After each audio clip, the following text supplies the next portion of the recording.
ማስተካከል አይችሉም ይሄንን ነገር እና ከዛ አንፃር ነው ኢንሻአላህ ይሄን ይመስላል። ጥያቄ ያላችሁ ልጆች መግባት ትችላላችሁ። ጥያቄ ያላችሁ ሰዎች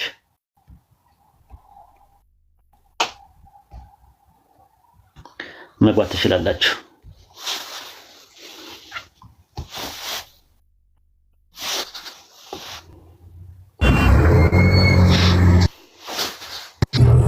ሰላም አለይኩም ኡስታዝ።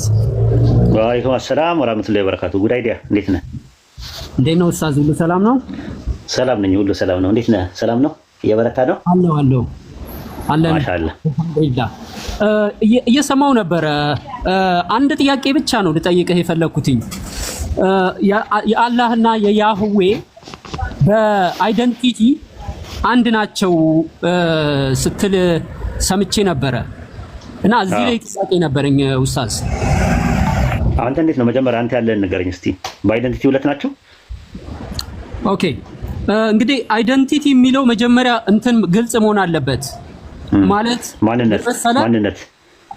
ማንነት ብቻ ተብሎ መታለፍ የለበትም። ለመሰለ ማንነት ሲሆን ማንነት የሚባለው ራሱ ግልጽ መሆን አለበት። የምን ማንነት ወደሚል እኔ አይደንቲቲ የሚለው በመሰለ የምረዳው አይደንቲቲ የሚለውን እኔነት ብለ ያዘውና እኔነት ብለ አይደንቲፋይ ማድረግ ማለት ነው። አሁን ለምሳሌ መታወቂያ ላይ አለ አይደለ? መታወቂያ ላይ አይደንቲቲ አለ አይደል? ያንተ መለያ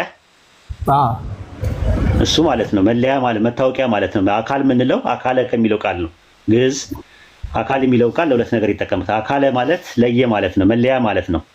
ስለዚህ ማንነት ማለት ሜታፊዚክስ በሚል ያዘው። ሜታፊዚካል ታውቃለህ? ማንነት ማለት ማንነት በሚለው ያዘውና አላህና ያህዌ ሁለት ማንነቶች ናቸው ወይ? ኤግዚስት የሚያደርጉ ሁለት ማንነቶች አሉ ወይ? አዎ፣ አሁን እሱ ላይ ነው የኔም ጥያቄ። መጀመሪያ አይደንቲቲው የተመላኪነት አይደንቲቲ ነው አንተ እያልክ ያለው የተመላኪነት አይደንቲቲ ነው። እሱ ኦንቶሎጂካል ነው።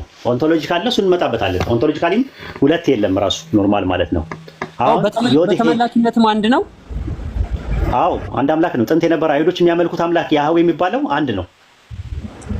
እሱን እኮ አይደለም ያልኩህ። አላህና ያህዌ በአይደንቲቲ አንድ ናቸው ካልክ አላህና ያህዌ በተመላኪነት ማንነት አንድ ናቸው ያልክ ነው።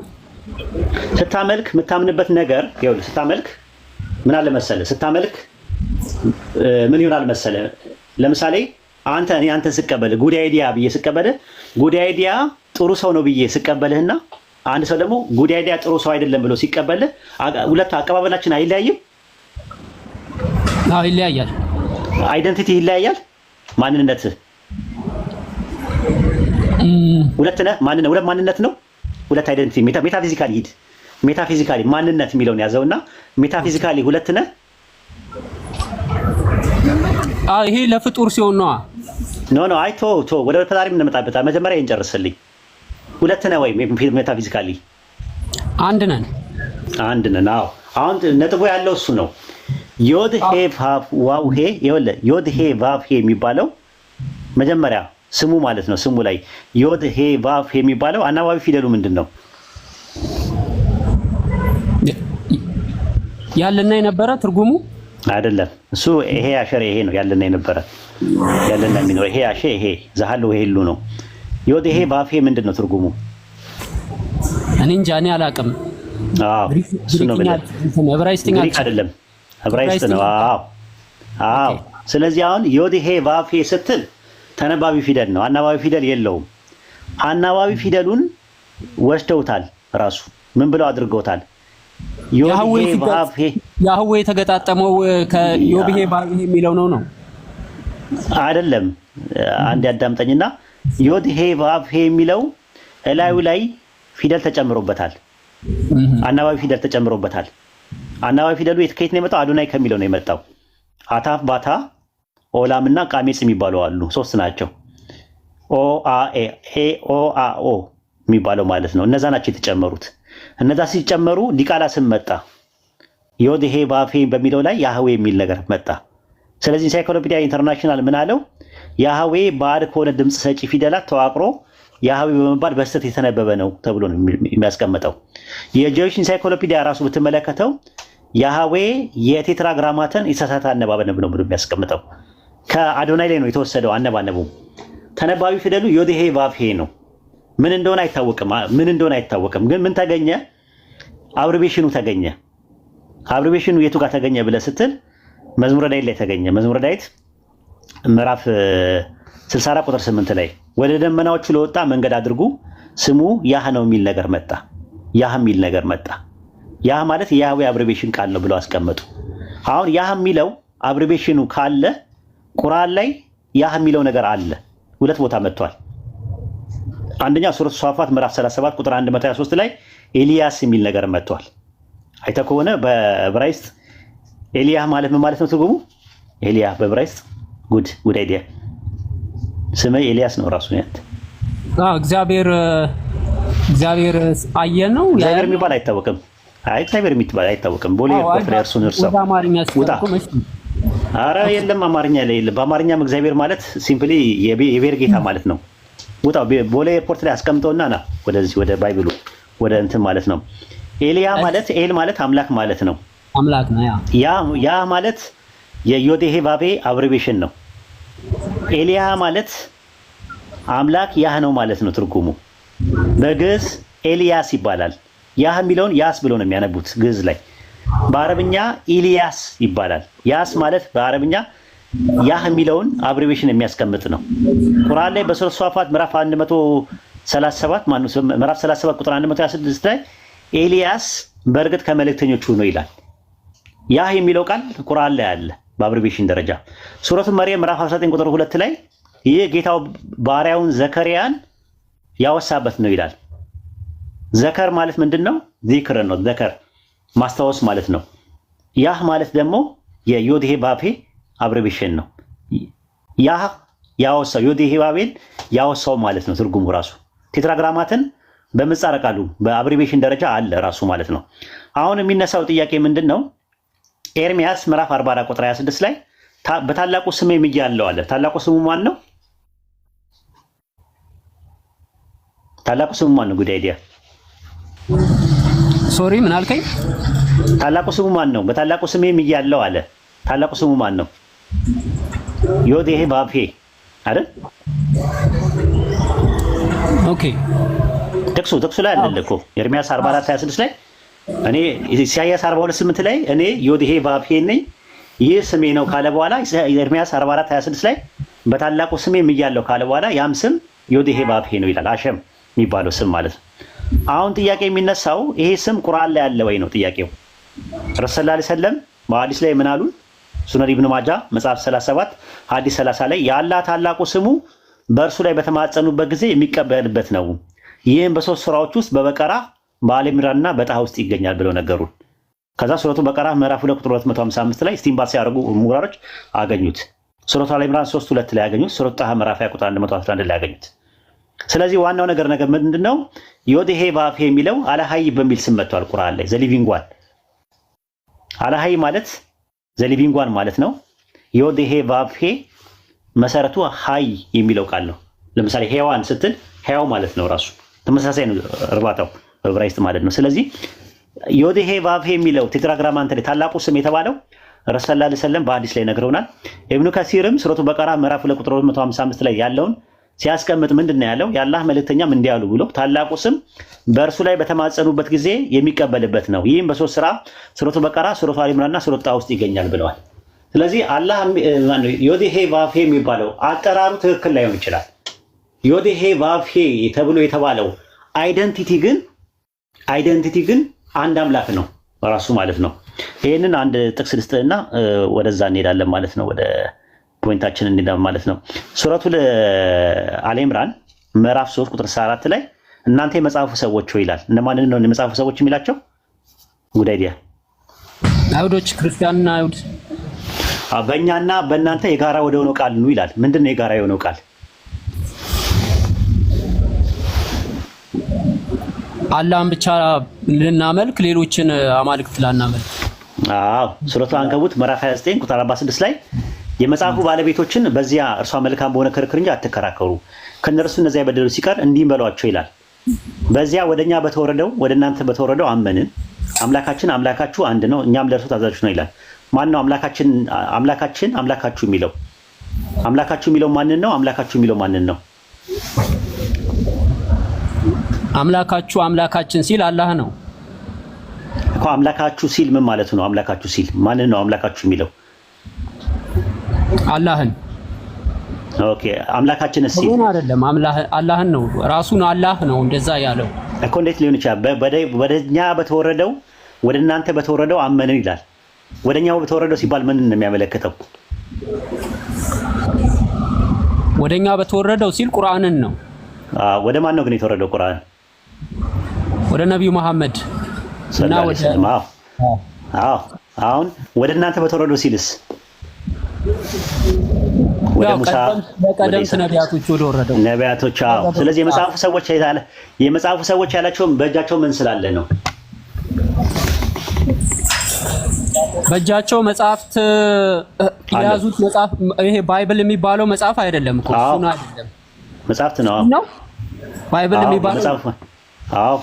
እሱን ነው 49 27ቱን 66 ወይ 47 ምንም ይሁን ብቻ ግን መለኮታዊ ቅሪት ውስጡ አለው ያለው ማለት ነው። ያንን ማረጋገጫ ሰጣለሁ ከፈለክ። ስለዚህ በባይብልም እናምናለን ማለት ነው። በከፊል መለኮታዊ ቅሪት ውስጡ አለበት ነው የሚለው እንድታምን ቁርአን የሚነግርህ ሱረቱል ኒሳ ምዕራፍ 4 ቁጥር 136 ላይ ምንድነው የሚለው? እናንተ ያመናችሁ ወይ በመልእክተኛው ባወረድነው መጽሐፍና ከበፊቱ ባወረድነው መጽሐፍ ምን በሉ ይላል? ያመኑ ይላል። ስለዚህ የወረደው እንደወረደ እናምናለን። ተውራት፣ ኢንጂል፣ ዘቡር የሚባሉ ወርደዋል ብለን እናምናለን። ሱረቱ በቀራ ምዕራፍ 2 ቁጥር 136 ላይ እንደዛ ነው የሚለው። ወደ ኢብራሂም በተወረደው ወደ ኢሳ በተወረደው ወደ እንትና በተወረደው አመንን በሉ ይላል።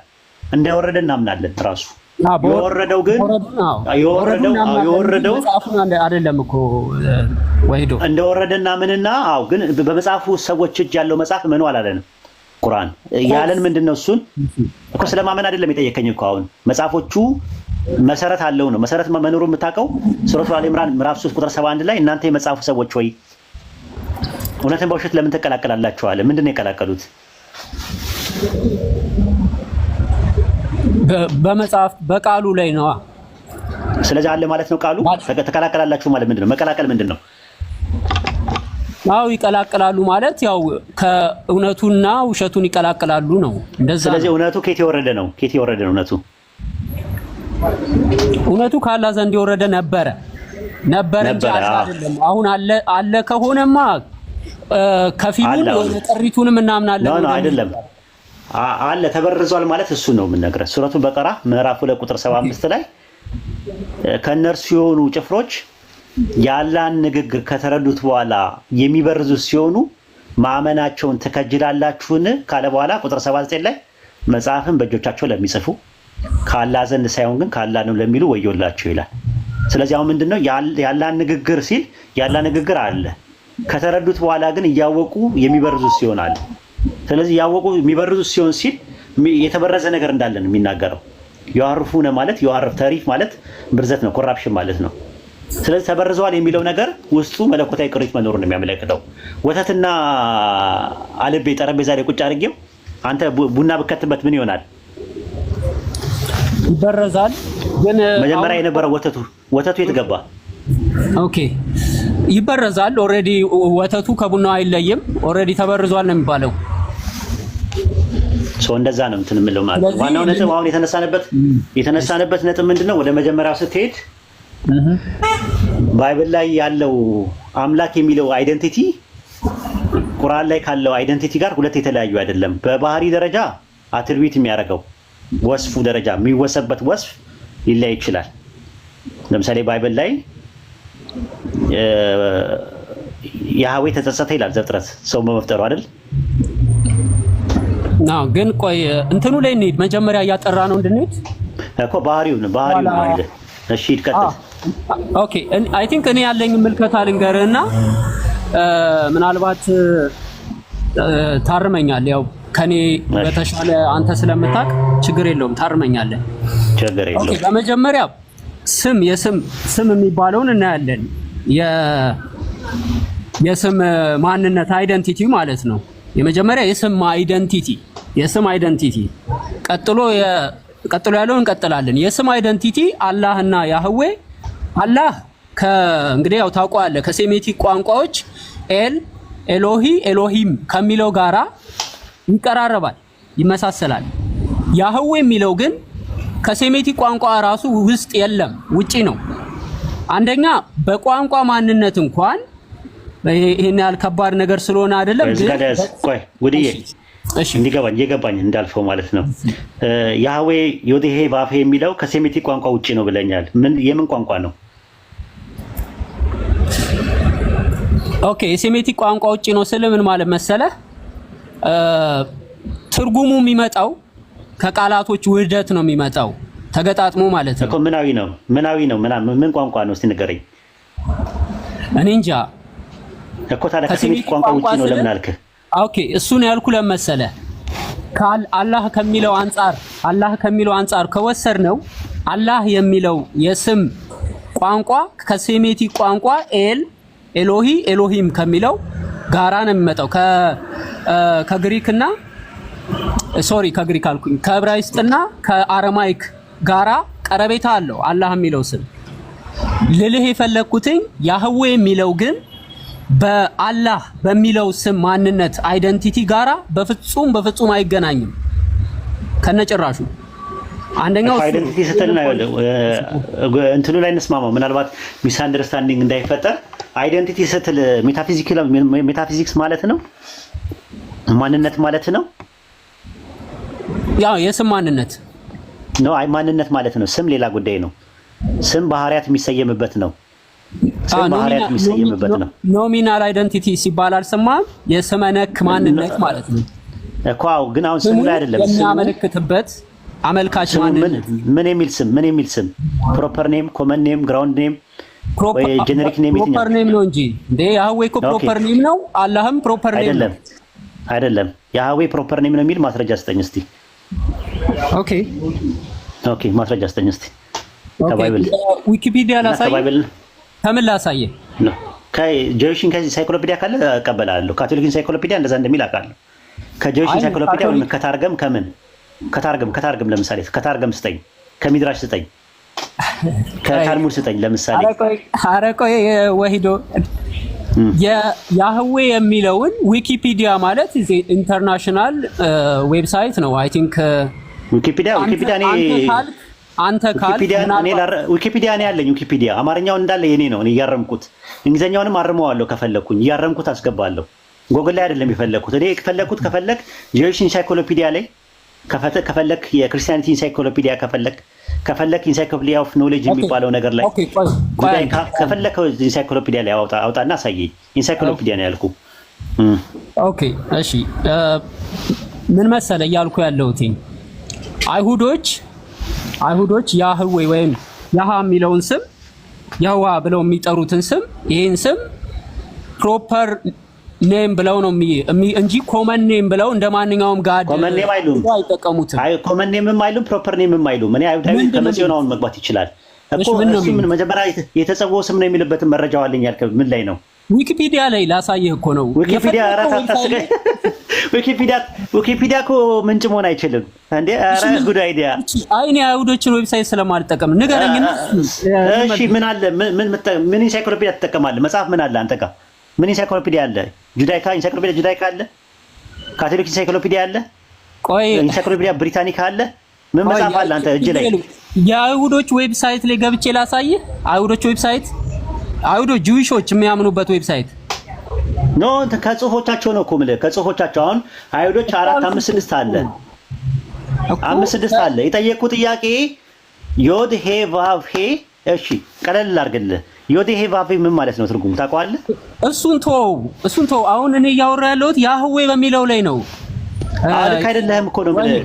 ልክ አይደለም። ለመሰለ ልክ ማትሆንበት እንትን ስም እንደማይሆን ነገር ያወራንበት ያለ ነው። እሱ ላይ ነው አሁን የተጸውዖ ስም ቆይ የተጸውዖ ስም አለመሆኑን አንድ ማስረጃ ልስጥህና ከዛ በኋላ ወደ አንተ እንሄዳለን። አብሽር፣ ሐሳቡን በደንብ ነው እንትን ብለው እንትን ላይ ኦሪት ዘጸአት ምዕራፍ 3 ቁጥር 13 ላይ ሙሴም ኤሎሂምን እነሆ ወደ እስራኤል ልጆች በመጣው ጊዜ የአባቶቻችሁ አምላክ ወደ እናንተ ላከኝ ባልኩ ጊዜ ስሙ ማን ነው ባሉኝ ጊዜ ምን እላቸዋለሁ አለ።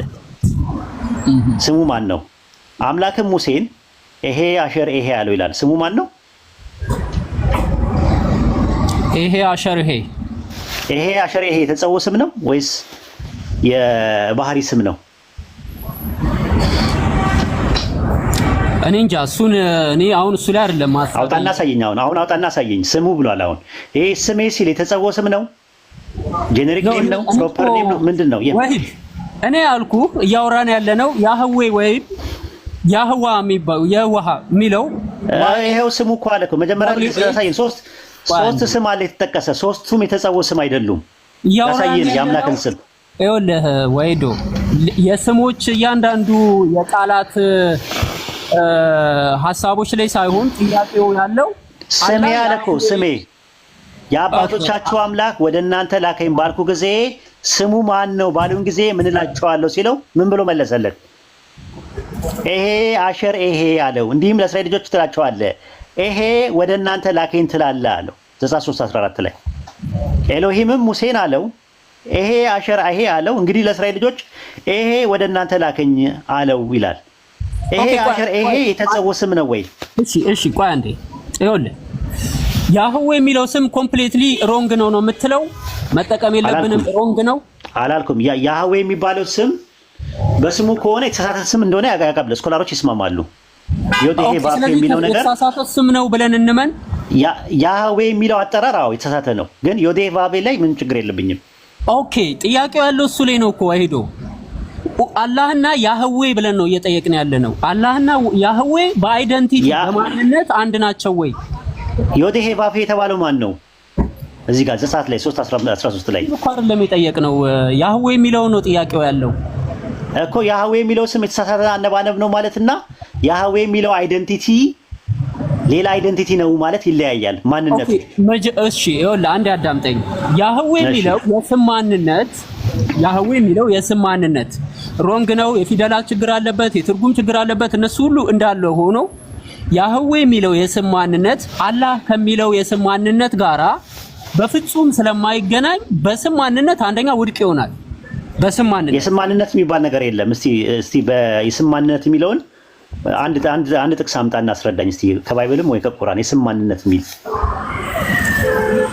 አይ አልገባህም። እሺ አንዴ ደግሜ ላስረዳ። የስም ማንነት ማለቴ የሚያመለክትበት ስም ማለት ነው። ወይም ደግሞ ምን ላይ ነው ያገኘው እንደዛ የሚል? የራስ አባባል ነው እኮ ጉዳይ አይዲያ። የራስ አባባል እንዳይሆንብኝ ደሊል ያስፈልገኛል። አሁን አይደንቲቲ ላይ ኔም አለ አይደለ? ስም አለ። ስም ላይ አይደለም። አሁን ስሙ የተሰየመበት ማንነት ይለያያል ወይ ነው ጥያቄ። ስም ራሱ እኮ አይደንቲቲ ነው ኡስታዝ። አይደለም እንዴ?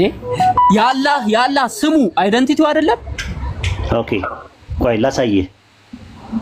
አላህ የተጸውዖ ስም ነው እኮ። ስሙ ቆይ አይደንቲቲው አይደለም። አብርሃም ቆይ አብርሃም፣ ይስሐቅ፣ ያዕቆብ ስሜን አያውቁትም ነበር ይላል። አላህ የሚለው ስም እኮ አይደንቲቲው ነው። የአላህ የጠየቁት ጥያቄ ዘጸአት ላይ አብርሃም፣ ይስሐቅ፣ ያዕቆብ ስሜን አያውቁትም ነበር ይላል። ዮዴሄ ባቤ የሚባለውን ስሜን አያውቁትም ነበር ይላል። ስለዚህ እነሱ የሚያውቁት ማንነት ይለያያል። ኦኬ ሙሴ ከሚያውቀው ወሂድ መልስልኝ፣ ጥያቄው መልስልኝ ቀጥታ ፕሊስ። እኔ ዮዴሄ ባቤ የሚለው ከሱ ጋር አይደለም እኮ ቶፒክ ያለው ስሙ ላይ ነው የጠየቀው። ፕሊስ ሌላ ቦታ አትሂድ። ጉድ አይዲያ እሱ ላይ አይደለም እኔ ጥያቄ እኮ ማንነትና ስምን ካላወቀው ላስረዳ ነው። ኤሎሂም ሙሴን ተናገረው አለው እኔ ዮዴሄ ባቤ ነኝ፣ ለአብርሃም ለይስሐቅ ለያዕቆብ ሁሉን እንደሚችል አምላክ ተገለጥኩኝ። ነገር ግን ስሜ ዮዴሄ ባቤ አልታወቀላቸውም ነበር አለ። ስለዚህ ማንነቱን አያውቁትም ማለት ነው። አብርሃም፣ ይስሐቅ፣ ያዕቆብ ዮዴሄ ባቤን ስለማያውቁት ማንነቱንማ ያውቃሉ። እሱ ላይ እንመጣለን። የአምላክነት እኮ አሁን ስምና እንመጣለን እኮ ወይዶ ክርክር አታድርገው። እሺ ሰው ያዳመጠ ስለሆነ ወደ ክርክር አታስገባው። አብርሃም፣ ይስሐቅ፣ ያዕቆብ የሚያውቁት ማንነትና ሙሴ የሚያውቀው ማንነት ስንት ናቸው? አንድ ማንነት ነው። ስሙን ያውቀዋል። አብርሃም፣ ይስሐቅ፣ ያዕቆብ ዮዴሄ ባቤ የሚለውን ያውቁታል? አያውቁትም። ስለዚህ አለማወቃቸው ስሙ ላይ ማን በሚል ስም ነው የሚያውቁት? እሱን አልተገለጸም። ኤልሻዳይ አለ። ኤልሻዳይ ስሜ ነው ብለዋል። ኤልሻዳይ ብሎ ነው ያስቀመጠው ፓንቶክራቶስ። ኦኬ ኤልሻዳይ ነኝ የሚለው ኤልሻዳይ ነው ስሜ አለ አይደለም ያለው፣ ኤልሻዳይ ነኝ ያለው። ኦኬ ኤልሻዳይ በሚል ነው የሚያውቁት አላለም እኮ ወይድ። ችግር የለውም እሺ፣ ችግር የለውም። ግን ለሙሴ ዮዴሄ ባፌ ነኝ የሚለው ስሙ እነሱ ስላልተገለጠላቸው ማንነትና ስም ይለያያል ማለት ነው። ትክክል። ኦኬ እንደዛ ከሆነ አሁን ለሙሴ የሚያውቀው አምላክ ባይብል ላይ ያለውና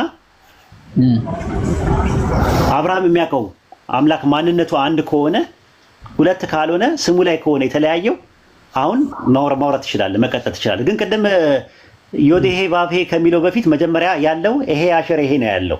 ይሄ አሸር ይሄ የሚለው የተጸውዖ ስም ነው ወይስ የባህሪ ስም ነው ብለን ነው የምታምነው? ስለሱ እኔ ምንም ማውራት አለ እንትን አልልም። አጥና ሁለቱንም አያቸው። እሺ ቀጥል። አሁን ቀጥል ሐሳብ። እሺ ዋይድዬ አንደኛ የስም ማንነት ያልኩ ለምን መሰለ? አላህ 99 ስሞች አሉት። ከ99 ስሞች ውጪ አላህ እንግዲህ በቁርአንም አልነገረንም፣ በሐዲስም ነብዩ መሐመድ ሰለላሁ ዐለይሂ ወሰለም አልነገሩንም። ነግረውናል። ኦኬ ያህዌ የሚለው ላይ ነው እያወራ ያለሁት። ለዛ ነው በድፍረት እንትን አትበል ፕሊዝ። እሺ ቆይ እንትን አትበል። ከዛ አርመኝ ከተሳሳትኩ። እሺ አንዳንድ ቦታ ላይ እንትን ማለት ስላለብኝ ነው። እሺ 99 ስሞች ውስጥ ያህዌ የሚል አለ እያልክ ነው? እነግርሃለሁ። እሱን ግን መጀመሪያ አርመው እንትን ስትናገር በማታውቀው ነገር ውስጥ ባትገባ ጥሩ ነው። አንዴ ተረጋጋ። እሺ ከባድ ነው። አረ ተረጋጋ። አይ ተረጋጋ ስል ለእንትን ያክል ነው ራሱ። አላህ ውብ የሚል ስም አለው። የሚጠቅመንም እኮ አይደለም እኛ የራሳችን የሆነ አለ። ግን ኢትስ ኦኬ ለመግባባት ያህል ስለሆነ ነው። ወሂዶ ምናልባት በዛ ተረዳው። አይ ችግር የለውም። አላህ ውብ የሚል ስም አለው። እሺ ምን አልከኝ? ልነግርህ ነው። በሐዲስ ላይ ልነግርህ ነው። እሺ አላህ ጀሚል የሚል ስም አለው። ኢነላህ ጀሚል ይላሉ ረሱል ሰለላሁ ዐለይሂ ወሰለም። ጀሚል የሚል ስም አለው ቁርአን ላይ የሌለ ማለት ነው። ከ99 ስሞቹ ውጪ ማለት ነው። አላህ በቁርአን በሐዲስ ውስጥ ጠይብ ተብሏል፣ ራሱ መልካም ተብሏል። አላህ ማለት ነው። አላህ ቸር ተብሏል። የተለያየ ስሞች አሉ። ከቁርአን ውጪ በሐዲስ የመጡ ስሞች አሉት። አላህ የጊዜ ባለቤት ተብሏል። ለምሳሌ ብዙ አለ። በቁርአን ውስጥ የተገለጹት 99 ስሞች በቁርአን ውስጥ የተገለጹ ብቻ ናቸው። በነገራችን ላይ የአላህ ስም 99 ብቻ አይደለም፣ ራሱ አይቆጠርም። ራሱ ረሱል ሰለላሁ ዐለይሂ ወሰለም በሐዲስ ላይ ሲናገሩ ለፍጡራን በገለጽከው ስምህና ለፍጡራን ባልገለጽከው ስምህ እማጸናለሁ ነው ያሉት ረሱል ሰለላሁ ዐለይሂ ወሰለም። ስለዚህ የአላህ ስሞች 99 ብቻ ናቸው የሚል ትምህርት በእስላም አስተምህሮት ውስጥ የለም። በቁርአን ላይ የተገለጹ 99 ስሞች አሉ፣ ባህሪያቱ የተሰየሙት ውስጥ ነው። ከዛ ውስጥ አንድ ታላቅ ስም አለው። ያ ስም ማን ይባላል? ቅድም ሳስተምር ከሰማኝ ማን ይባላል? ህያው የሚለውን አይደለ? አላሃይ የሚለው። አዎ አላሃይ የሚለው ዮዴሄ ባፌ ከሚለው ጋር አንድ አይነት ነው ትርጉማቸው።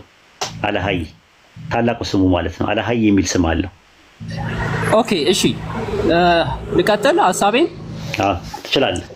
ኦኬ ዮዴሄ ባፌ የሚለው ያህዌ ከሚለው ስም ጋር አንድ አይነት ነው።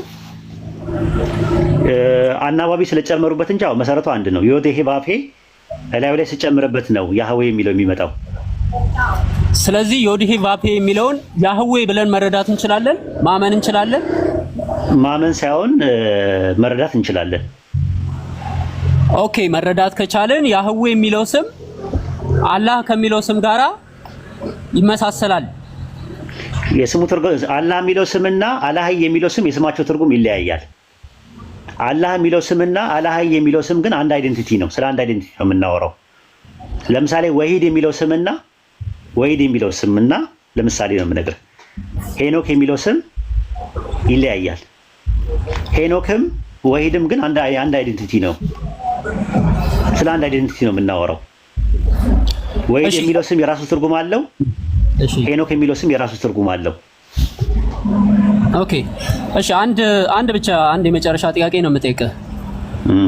የአላህ መልእክተኛና አላህን በቁርአኑ ላይ የአይሁዶችንና የክርስቲያኖችን አምላክ ስም ተጠቀሙበት የሚል አስተምሮ አለ ወይም ደግሞ በዑለማዎች ሰንሰለት ውስጥ የለም? ተጠቀሙበት የሚል ነገር የለም። ከሌለ ታዲያ ለምንድን ነው እኛ መች ተጠቀምን? ራሱ ኮምፓራቲቭ ሪሊጅን ላይ ነው እኮ የምንጠቀመው፣ ጥናታችን ነው እንጂ መች ተጠቀምን ከሆነ አናምንበትም ማለት ነው። ለማስረዳትም መረዳቱን ነው ያለው። ከጥንት የነበረው አምላክ ዮዴሄ ቫፌ የሚባለው አይደንቲቲ አላህ ነው።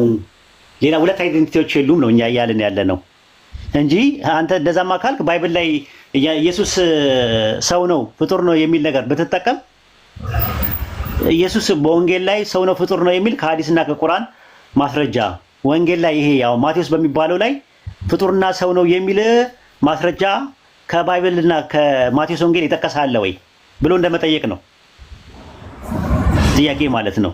ኦኬ እሺ፣ ወደ እንትን ልምጣና አሁን ለምሳሌ በእኛ ተውሂድ አለ፣ ተውሂድ የአላህ አንድነት አለ። ሁለተኛው ደግሞ ተንዚህ አለ አይደለ? ትራንስደንሰንስ ምንድነው? ትራንስሴንደንስ የሚባለው ወይም ተንዚህ የሚባለው ማለትም አላህ ከፍጡራን ጋር ምንም አይመስለውም፣ ከፍጡራን ሁሉ በላይ ነው። በምንም አይነት ከፍጡራን ጋር ማመሳሰል የሚባል ነገር የለውም አላህ። ሁለተኛ መጀመሪያ ያልኩ ደግሞ ተውሂድ አለ። በእነዚህ መሰረታዊ ዶክትሪን ላይ ዮድሂ ቫብሂ የሚለው ተመሳሳይ አድርገን እንረዳዋለን ወይም ደግሞ ይሄኛው ጋር የሚመሳሰልም ነገር አለ። እሱ ነው የምልህ። አየህ፣ እሱ ነው የምልህ። አትሪቢዩት ላይ ነው ያልኩ። ለምሳሌ ኦሪት ዘጸአት ምዕራፍ 24 ቁጥር 9 ላይ ሰባ ሽማግሌዎቹ የእስራኤል ሰባ ሽማግሌዎቹ የእስራኤልን አምላክ እንዳዩ ይናገራል አይደል? ቁርአን ላይ ደግሞ ሱረቱ በቀራ ምዕራፍ 2 ቁጥር 54 እስከ 56 ደግሞ የእስራኤል ሽማግሌዎች አላህን እስከምናይ ድረስ አናምንም ሲለው መብረቅ ያዛቸውና ሞቱ፣ ተመልሰው ተነሱና ይቅርታ ጠየቁ ይላል። ስለዚህ አሁን ፈጣሪ ታይቷል በሚልና አልታየም በሚል ነገር የሚመጣው ነገር የአትሪቢዩት ጉዳይ ነው የሚሆነው። ሱረቱ በቀራ ምዕራፍ 2 ቁጥር 30 እና ሱረቱ ሷድ ምዕራፍ 38 ቁጥር 56 ላይ አላህ ለመላእክት ያላቸው ሰውን በምድር ላይ እፈጥራለሁ ነው ያላቸው። ዘፍጥረት 1:26 ላይ ደግሞ ዮድሄ ቫፌ ለመላእክት ያላቸው እንፍጠር ነው ያላቸው ይላል። ስለዚህ አትሪቢዩት የሚደረግበት የኢንፎርሜሽኑ ነገር ሁለት የተለያየ ኢንፎርሜሽን መጣ ማለት ሁለት አይደንቲቲ አለ ማለት አይደለም። እንደዛማ ካልክማ ብዙ እንትን አለ። ስለ ኢየሱስ ክርስቲያኖች ጋር ያለው አመለካከት አንዱ ኢየሱስ አብም ወልድ መንፈስ ቅዱስ ነው ሊል ይችላል። አንዱ ደግሞ ተነስቶ ኢየሱስ ማለት ፍጡር ነው፣ ሚካኤል ነው፣ የመላእክት አለቃ ሚካኤል ነው ይላል። አንዱ ተነስቶ ደግሞ ኢየሱስ ማለት የሥላሴ ሁለተኛው አባል ነው ይላል። አንዱ ደግሞ ይመጣና ኢየሱስ ፍጹም አምላክ ፍጹም ሰው ነው፣ ሁለት ባህሪ ያለው በአንድ አካል ውስጥ ሁለት ባህሪ ያለ ይላል። አይ ኢየሱስ ማለት ሚያፊዚስ ነው፣ አንድ ባህሪ ተዋህዶ ብቻ ነው ብሎ ይላል። መንፈስ ቅዱስ ማለት ከአብና ከወልድ ነው የሰረጸው፣ ከአብ ነው የሰረጸው የሚል የአስተምሮት ልዩነት አለ። የአስተምሮት ልዩነት በመጣ ቁጥር ወደ አይደንቲቲ እያደረግን እየሸነሸንን ብዙ አይደንቲቲዎች እንዳለው አድርገን አይደለም የምንረዳው። ቁርአን አላህን የገለጸበት፣ ባይብል አምላክን የገለጸበት አገላለጽ ሁለቱም የተለያዩ ናቸው። የተለያየ ነገር ተገለጸ ማለት ግን አይደንቲቲውን ሁለት አያደርገውም ራሱ ማለት ነው። ብሉይ ኪዳንና አዲስ ኪዳን ላይ ራሱ የአምላክን አይደንቲቲ አንድ አይነት አይደለም የሚያደርገው ስትመለከተው ማለት ነው። ክርስቲያኖች ጋር በስላሴ ሊያምኑ ላይ ይችላሉ። ስላሴ አብ ወልድ መንፈስ ቅዱስ ብለው አንድ አምላክ ብለው ሊያምኑ ይችላሉ። ጆባይትነሶች ነው ብለው ሊሉ ይችላሉ። ግን ባይብል ላይ ያለው አምላክ የተለያየ ሊያደርገው አይችልም። ባይብል እንዳልኩ የሰው እጅ ገብቶበታል። የአትሪቢዩት የምትለው ነገር ሌላ የተለየ አትሪቢዩት የምትለው ነገር ካለ ንገረኝ። ትራንስደንት ብለህ ያልከው ነገር አለ አይደለ? አላህ ከፍጥራን በላይ ነው የሚለው አዚ ቴዎሎጂ ላይ ፊል አንድ አይነት ነው ትምህርታችን። ካቶሊክ፣ ኦርቶዶክስ፣ ከፊል ፕሮቴስታንት እና ሙስሊሞች አንድ አይነት ነው ትምህርታችን። በኤግዚስተንስ ኦፍ ጋድ ላይ ኮንሴፕት ላይ ማለት ነው። ኦንቶሎጂካል ላይ ችግር የለብንም። ልዩነት ካለው ትነግረኛለህ። ኦኬ ሶሪ እኔ ዕብራይስጥኛ ብዙም ስለማልችል ነው። ዮብሄ ቫፌ ያልከው በአማርኛ ትርጉም ሲገባ ምንድን ነው? ሲተረጎም አይገባም። ራሱ ምንም አይታወቅም ነው የተባለው። አሁን አናባቢው ስለጠፋ አናባቢው ስለጠፋ እንትን ነው። ግን ዝርያው ተገኝቷል። ዝርያው ምንድነው? ሀይ የሚለው ቃል ነው። ሐዋ የሚለው ቃል ለምሳሌ ሔዋን የሚለው ቃል ሕያው ማለት ነው። ራሱ ሕያው የሚል ነገር መጥቷል፣ ዝርያው ተገኝቷል። ግን እንትኑ ዮዴሄ ባብሄ አራቱ ፊደል ነው፣ ተነባቢ ፊደል ናቸው። አናባቢ ፊደሉ አይታወቅም ብለው ነው የሚያስቀምጡት። ምን እንደሚባል አይታወቅም። ለምን ዘጸአት ምዕራፍ 20 ቁጥር 5 እና 6 ላይ የአምላክን ስም በከንቱ አትጥራ የሚለውን ነገር ይዘው ሄደው አይሁዶች ከዛ የተነሳ ስሙ ጠፋባቸው። አዲስ ኪዳን ላይም ስትመለከተው ያንን ስም አታገኘውም ራሱ ማለት ነው። ኢየሱስ በአረማይስጥ ቋንቋ ነበር ሲጠቀም የነበረው። አዲስ ኪዳን ላይም ስትመጣ ደግሞ በግሪክ ኮይኔ ነው የተዘጋጀው። የለም ራሱ አታገኘውም። ኢየሱስ ኢቭን እንትን የትርጉም ለምሳሌ መጽሐፍ ቅዱስ ላይ ያው የተጻፈው እኔ ነኝ የምሆነው ይሄ አሸር ይሄ ነው፣ እሱ ሌላ ነው። ይሄ አሸር ይሄ ነው ብለው የሚተረጉሙት አይደለም። እሱን አይደለም ሀቢቢ፣ ሁለት ናቸው ይጣጣሉ። ለዛ ነው ቅድም አይደለም እሱ ይሄ አሸር ይሄ ሌላ ነው። አያም ማለት ነው። አያም ሁ አያም የሚለው ነው 3:14 ላይ ያለው። ዮዴሄ ባብሄ የሚባለው አይደለም እሱ ሌላ። ዮዴሄ ባብሄ ደግሞ ቁጥር 15 ላይ ነው የምታገኘው። በትርጉም ደረጃ ምን እንደሚሉ ታውቃለህ? እንዲሁ ዝም ብለው በግምት አይሁዶች ላይ የተጋለው አያም የነበረው አይ አም እኔ ነኝ ማለት ነው አይደለ? ሶስተኛ መደብ አድርገው እኔ ነኝ የሚለው በሶስተኛ መደብ አድርገው። እኔ ነኝ ስልህ አንተ ምን ትለኛለህ? ስለኔ ስታወራ ለሰዎች እርሱ ነው ማለት ነው አይደል? እርሱ ነው እርሱ ነው በል። እርሱ ነው በቃ እንደዛ ነው። የዮዴሄ ባቤ ማለት ይሄ አሸር ሶስተኛ መደብ ነው ብሎ ነው የሚያስቀምጡት። ሁለት የተለያዩ ስሞች ናቸው። ዛሃሉ ወይሄሉ ማለት ነው። አያ ሸራህያ ነው የሚባለው ማለት ነው በግዕዝ። ዛሃሉ ወይሄሉ የሚባለው ማለት ነው። ይለያያሉ። ዮዴሄ ባቤ ያልከው ላይ ያህዌ የሚል ቃል አለ ውስጡ? የለውም። ታዲያ ከሌለው እንዴት ነው የሚመሳሰለው?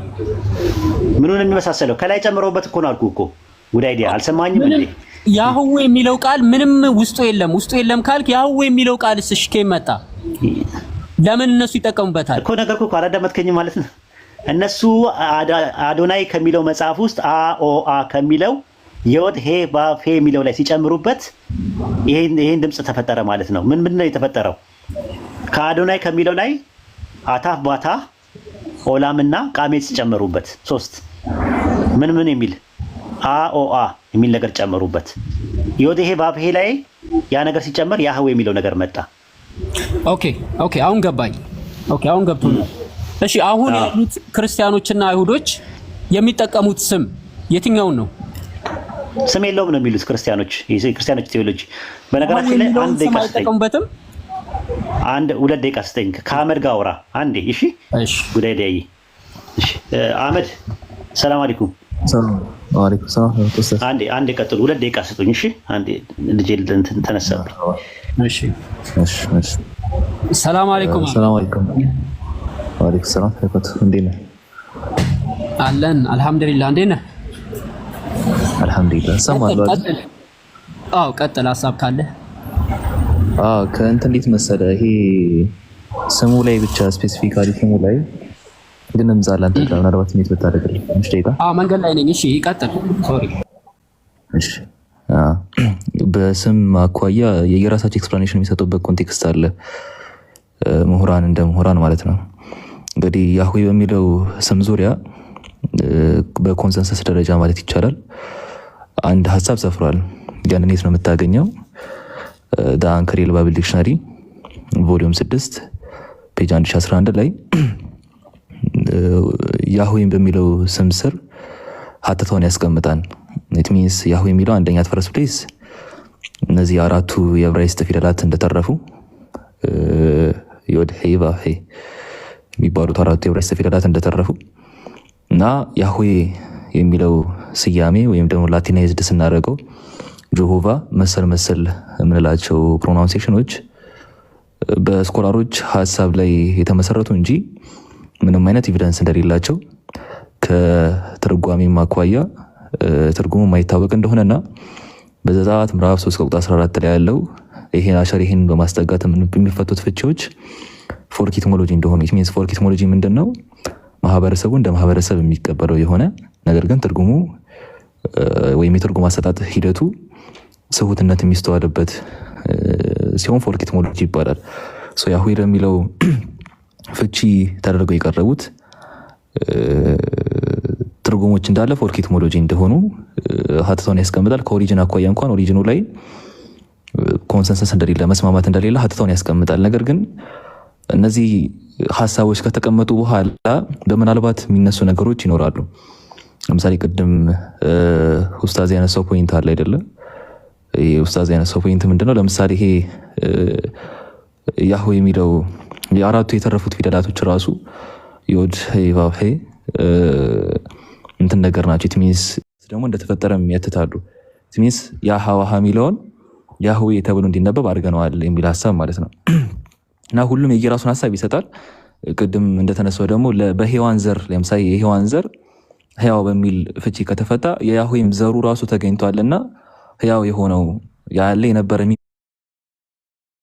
የሚኖረው የሚል ኮንቴክስት ማለት ነው። ለምሳሌ ሱረቱል እንትን ላይ ሱረቱል ኢኽላስ ላይ ካየ ምንድን ነበረ አስተውሰኝ። ሱረቱል ኢኽላስ ላይ አረብኛው ነው ሲያስተውሰኝ በፈጣሪ አረብኛው የሱረቱል ኢኽላስ አረብኛው አረረረረ እስቲ አረ የሆነ ቁል ሁወላሁ አሐድ አላሁ ሰመድ እና አንተ ላይ እንትን ሶስተኛው አይደል ለም የሊድ ወለም ይውለድ የሚለው ለም የሊድ ወለም ይውለድ የሚለው ፖይንት ከአረብኛ ፈታት አንፃር ምሁራን ሲያስቀምጡት ያልወለደም አልተወለደም የሚለው አንደኛ ኢንፓስት ራሱ ያልወለደ ያልተወለደ አሁንም የማይወልድ የማይወለድ ለወደፊትም ደግሞ የማይወልድ አይነት ገብቷቸዋል።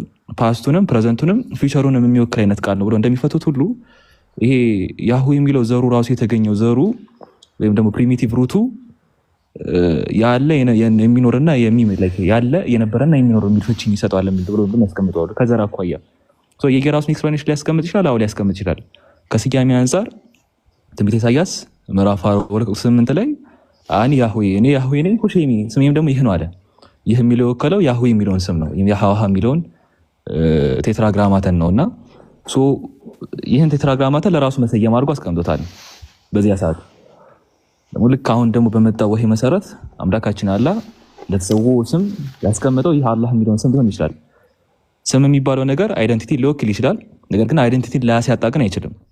ቅድም እንደተገለጸው ዘ3 ላይ አምላክ ለነ አብርሃም ለነ ይስሐቅ ለነ ያዕቆብ ይህንን ስሙን ማለትም ያሃዋሃ የሚባለውን ስሙን እንዳላሳወቃቸው ተነግሯል። ኢትሚንስ አይደንቲቲውን አያውቁትም የሚለውን ፖይንት እንደማያስይዘን ሁሉ በዚያ ኮንቴክስት መሰረት ስለ ያህዌ በቂ ኢንፎርሜሽን አላገኘንም ማለት ወይም ደግሞ አሁን ባለበት ሪቪሌሽን መሰረት ስለ ያህዌ በቂ መረጃ የለንም ማለት ያ አይደንቲቲ አሁን ያለው አይደንቲቲ አይደለም የሚለውን ፖይንት አያስይዘንም ነው ፖይንቱ ትልቁ ነጥብ።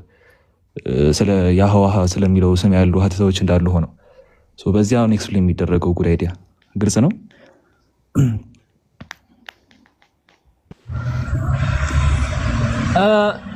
ቲንክ እንደሚያደርገን አይደንቲቲ የአብርሃም አምላክ በሚለው አይሁድንም ክርስቲያኖችንም እስልምናንም አንድ ያደርገናል። የአብርሃም አምላክ በሚለው በስም አጠቃቀምና በዶክትሪን ደረጃ ደግሞ ስንሄድ እነሱ የየራሳቸው የሆነ ዶክትሪን ያላቸው ናቸው። ዶክትሪናቸው ከአምላክ ማንነት ባህሪ ጋራ የተገነባ ነው። መጽሐፋቸው ላይ ያለውን ያው ታውቃለህ አንተ። ስለዚህ አንደኛ ቅድም ኡስታዝ ዋሂድም አይ ቲንክ ያለው መሰለኝ ቀጥታ ስሙን አላህ ነው ብለን አንጠቀምበትም፣ ከአላህ ጋር አንድ አድርገን አንጠቀምበትም ያህዌ የሚለውን ስም። ነገር ግን አሁን እያወራ ያለሁት ምን መሰለህ ዮድሄ ቫፌ የሚለው ስም በሐዲስ ላይ ቅድም ኡስታዝ ዋሂድ እንዳለው ከሱ ጋር የሚመሳሰል ነገር እንዳለው አስረድቷል እና እሱን እየሰማው ነበረ እኮ ከዘር አኳያ ነው የተፈቀደው። ይሄን ተመሰለህ እዚህ ጋር ላስቆመና ላስቆመ እዚህ ጋር ላስቆመ ሚስኮንሰፕሽን እንዳይፈጠር ከኡስታዝ ጋር ከዚህ በፊት በስልክ ማውረተንበታል። የእሱን ሀሳብ ሀተታውን በትክክል አውቀዋለሁና እንዴት ነው የኡስታዝ ሀሳብ ተውቂፍ ነን ከስም አኳያ የምንቆምበት ኮንቴክስት አለ። አልሐይ የሚለው ስም ጋር ተይዞ የሚሰጥ ኤክስፕላኔሽን አለ። ለምሳሌ ሔዋን ለሚለው ዘሩ ሕያውነት የሚል ፍቺ ከተሰጠው ልክ እንደዛ ሁሉ ያህዌ የሚለው ዘሩ ተገኝቷል ነው፣ ፕሪሚቲቭ ሩቱ ተገኝቷል። ያ ፕሪሚቲቭ ሩት ደግሞ ሕያው የሚል ነው። አንዱ ሀሳብ ቅድም እንደነገርኩ ይህ ነው። ሶ ፕሪሚቲቭ ሩቱ ህያው የሚለው ስያሜ ከመጣ በዚያ ኮንቴክስት ደግሞ አላህ ባህሪ ተገልጿል ነው። ያ ደግሞ አልሐይ በሚለው ስም የተገለጸ ነው። ሶ በዚህ ኤክስፕላኔሽን መሰረት ነው ይሄ ነጥብ የተነሳው። ይሄ ፖይንት ኦፍ የተነሳው በዚህ ኤክስፕላኔሽን መሰረት ነው። አይተዋል። በዛ መመለከት ትችላለህ። እና ከስም አኳያ በእርግጥ በሐዲስ ላይ የተገለጹ ዝናዜን ስሞች ውስጥ የማይካተቱ ነጥቦች አሉ። ወሰለም በሐዲስ ላይ እንደተናገሩት ቅድም ኡስታዝ ነግሮ ነበር። አይተን ካልተሳሳትኩኝ ላይክ ለአንተ ለፍጡራኑ በገለጽከው ስሞችና ባለገለጽከው ስሞች አንተ እንለምናለን ብሎ ተናግረዋል። እሳቸው ራሳቸው ማለት ነው። ወሰለም የገለጹት ወይም ከአምላካችን አላህ የመጣ የሱ ስም አለ። በዛው ልክ ደግሞ ያልተገለጸም ስም አለ። ነገር ግን ከባህሪ አኳያ ለሱ የሚጠጉ ይሆኑ ታል ያንን ደግሞ የጊዜ ባለቤት በሚለው ትመለከተዋለህ፣ መልካም በሚለው ትመለከተዋለህ። መሰል ስሞች ታገኛለህ በሐዲስ ላይ። አሁን አልሐይ ከሚለው ስም ጋር ተያይዞ ያለው ማብራሪያ በፕሪሚቲቭ ሩቱ የመጣ ነው እንጂ ያህዌ የሚለው ስም የምር የአላህ ስም ነው የሚሉት ተነስቶ አይደለም። ታል የአላህ ስም ነው ሳይሆን ከኤክስፕላኔሽን አኳያ ግን ሀያ በሚለው ወይም ደግሞ ህያው በሚለው የዕብራይስጥ ፕሪሚቲቭ ሩት አልሐይ በሚለው ስም ኤክስፕሌን ይደረጋል ነው። ያ ነው that's the point። ኦኬ እሺ አይ ቲንክ አንድ ጥያቄ ልጠይቅህ እዚህ ጋር ጉዳይ ላይ እሺ አንድ ነገር ልጨምርልህና እንድታየው ነው፣ ሪሰርች እንድትሰራ ፈልጋለሁ በዚህ ዙሪያ ላይ። ሱረቱ ነምል ምዕራፍ 27 ቁጥር 40 ላይ ያ እርሱ ዘንድ ከመጽሐፉ እውቀት ያለው ሰው የተገለጸው ዓይንን ወደ አንተ ከመመለሱ በፊት እኔ እርሱን አመጣለሁ አለ ይላል። እርሱ የተባለው ማን ነው ይላል ሙፈሲሮቹ ሲያስቀምጡ አሳፍ ነው ብለው ነው ያስቀመጡት። እሱ ዘንድ ያለው የመጽሐፍ እውቀት የተሰጠው ምንድነው ሲባል ያላህ ታላቁን ስም ነው የተሰጠው ብለው ነው ያስቀመጡት። ያላህ ታላቁ ስም ደግሞ መዝሙረ ዳዊት ምዕራፍ 83 ቁጥር 18 ላይ ስምህ ዮድሄ ባፌ እንደሆነ በምድር ላይ አንተ ብቻህን ልዑል እንደሆንኩኝ ይወቁ ብሎ አስተምሯል። አሳፍ ማለት ነው። አሳፍ እንትን ሲባል የአሳፍ የምስጋና መዝሙር ብሎ ነው የሚለው። ምን ያህል የተገናኘ ነገር እንዳለው ማለት ነው። እኛ ያልነው ምንድነው ባይብል ታላቁ ስሜ ይሄ ነው ብሎ ፈጣሪ የነገረን ዮዴሄ ባቤ ይሄ ነው ብሎ ከነገረን ዮዴሄ ባቤ ማለት በስሩ ዘሊቪንግ ዋን ከሆነ ረሱል ሰለላሁ ዐለይሂ ወሰለም በሐዲስ ላይ ያላህ ታላቅ ስም ብለው አልሐይ ብሎ ከነገሩን አልሐይ የሚለው ስም ያላህ ታላቁ ስም ነው ብለን ነው የምናምነው። ከዛ አንፃር አይደንቲቲ ላይ ችግር የለውም፣ ስሙ አጠራሩ ላይ አጠቃቀሙ ላይ ችግር አለበት፣ በትክክል እንኳን የሚጠራ አይደለም ይላሉ። ለምሳሌ ኤግዛምፕል ብሰጥ ኢሳይያስ 61:1 ላይ የአዶናይ የያህዌ መንፈስ በእኔ ላይ ነው ለድሆች ወንጌል እሰብክ ዘንድ ቀብቶኛል አለ። የዮድሄ ባፌ ይላል አይደለ? ጉዳይ ዲያ አለ። ኦኬ ባይብል ላይ ኢሳይያስ 61 ላይ የአዶናይ ዮድሄ ባፌ መንፈስ በእኔ ላይ ነው ለድሆች ወንጌል እሰብክ ዘንድ ዮድሄ ባፌ ቀብቶኛል አለ አይደለ? ቀብቶኛል አይልም?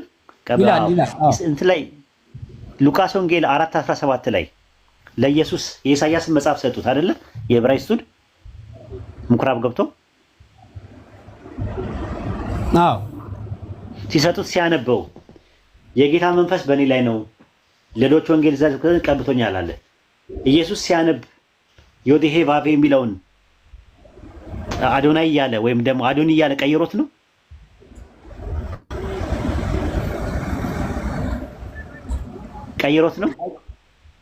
ያው ጌታም ተብሎ ስለሚጠራ ጌታም ተብሎ ስለሚጠራ መጽሐፉ ሲያነበው መጽሐፉን ገልጦ ሲያነበው ዮድሄ ባፌ የሚለውን ቀይሮት ነው እያነበበ ያለው ኢየሱስ። መጽሐፉ ላይ የተጻፈው ነው የምናየው እንጂ ከዛ ውጪ እንዴት እናያለን? የኢሳይያስን መጽሐፍ ነው የሰጡት እኮ። አዎ የኢሳይያስን ሰጣውታል፣ ግን እሱ ሲያነበው ደግሞ የጌታ መንፈስ በእኔ ላይ ነው ብሎ ነው የተናገረው። የኢሳይያስ መጽሐፉ ላይ የለማ።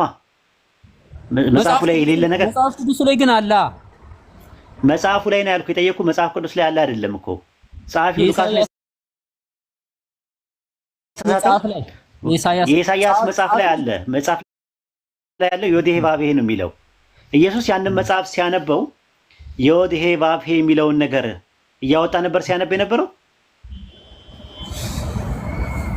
እንግዲህ እሱ እኔ እርግጠኛ ነገር የለውም፣ እርግጠኛ መረጃ የለውም። እንድታጠናው ነው። አይ እኔ እንድታጠናው ነው። ጉድ አይዲያ ሪኮመንድ ማድረግ ምንድነው መሰለህ፣ አንተ ንጽጽር ገብተህ ተማር።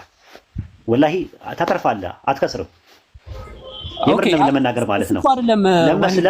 ጥያቄያችን ባይብል ላይ ያለው አይደለም።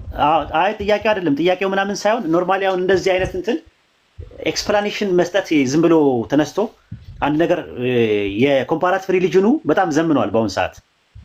ስለዚህ ኮምፓራቲቭ ሪሊጅን ውስጥ ያለው እኛ የምንሰጠው ማብራሪያ ክርስቲያኖች ምን እንደሚሉ ኮምፓራቲቭ ሪሊጅን ስተዲ ውስጥ ግባ፣ አጥና። እኛ ጋር ላይሆን ይችላል፣ እኛ ጋር ግድ አይደለም። ራሱ አንተ ጊዜ ሰጥተህ አጥና ኮምፓራቲቭ ሪሊጅን።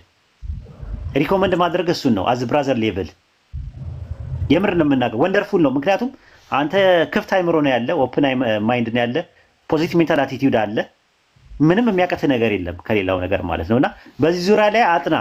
በዚህ ዙሪያ ላይ አንተ አላጠናህም ማለት አታውቅም ማለት አይደለም። ሰዎች የተለያየ ነገር ነው የሚያውቁት ነገር።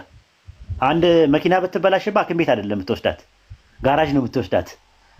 ጋራጅ ሰራተኛ ሌላ ሙያ ነው፣ ሐኪም ቤት የሚሰራው ደግሞ ሌላ ነው። ቤት ቢበላሽብህ ኢንጂነር ወይም ደግሞ አናጺ ምናምን ነው የምታመጣው። ዶክተር አታመጣም፣ ሐኪም አታመጣም። ሁሉም ፕሮፌሽናል የሆኑ ነገሮች አሉት። ስለዚህ አሁን አንተ ባለህ ነገር የራስ የሆነ ኳሊቲ አለ። ያ ኳሊቲ እንዳለ ሆኖ ይህንን ነገር አላወቅም ማለት እውቀት የለህም ማለት አይደለም። ጊዜ ሰጥተህ አጥናው እንትን በለው ለማለት ፈልጌ ነው። አይ ቲንክ እንትን የምትለው ነገር ካለ ጨምር፣ ጥያቄ ካለ። አይ አንድ ኦኬ፣ ያው አንድ እያልኩ እንትን አልኩኝ።